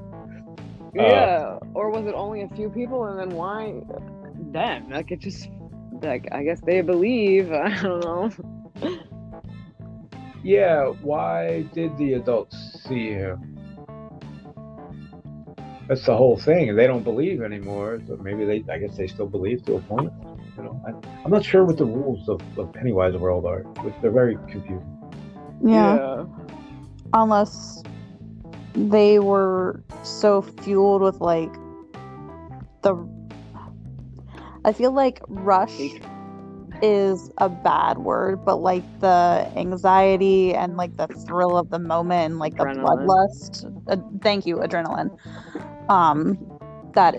They were able to suspend their belief to see him, or they were able to see through. I mean, maybe they were so whatever caught up in the moment they weren't believing or not believing. They were just taking everything as it happened. You know? Yeah. So they weren't seeing something going that couldn't happen. They were just like, oh, what's that? Yeah. Yeah. Like, I feel like that's the same thing with Mike's dad after the black spot. Like there was so much anxiety and adrenaline at that point that he was able to see. Right? Yeah, that was the bird. Yeah, what a weird way to end that one. Because he was an adult then too. That's true. And he wasn't the only one that saw the bird, right? Wasn't there a couple other people see it? Not that I remember, but I don't know. Yeah, I don't remember. That damn bird. So it's Dad's fault that the bird came after Mike. Yeah, I guess that's. I like how he was leaning out the window at an impossible angle, like he was floating. I said. Oh yeah. Yeah. Floating is definitely a theme. I keep thinking it's funny that they think that like they're like it had no shadow is like the defining feature of this thing as a monster. I can hear the drums. Dun dun dun. It had no shadow. So what? That's about the least of my worries. Yeah. How about the fact that it sucks kids' fucking brains out of their head? Bites big chunks of body parts off. Right. Yeah. I was watching. That's what it was. It was the History of Horror. They were doing monsters, and they were talking about it. That's what it was.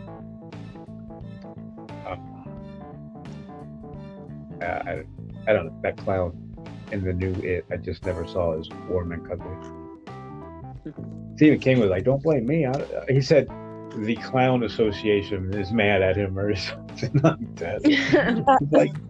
he's like, "Don't blame me. Kids hate clowns. I just told people about it. I'm not the one that made them creepy. They were already there." Like, yeah, you definitely exacerbated I can't remember if I didn't like clowns before Stephen King. I may have.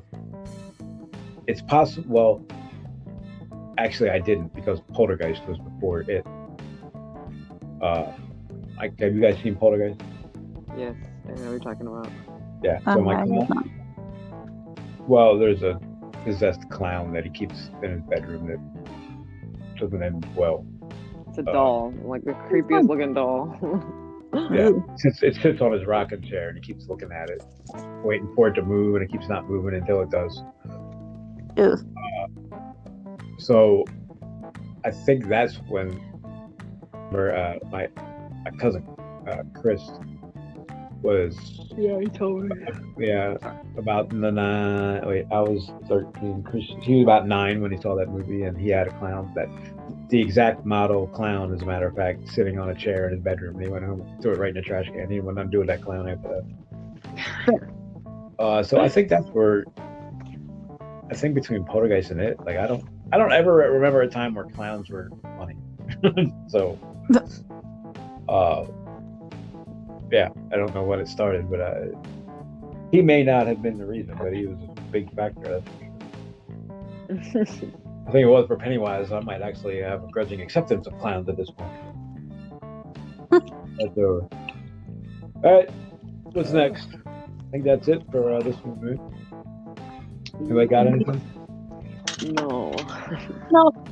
End of episode 21. Everybody say bye. Bye. Bye. Bye.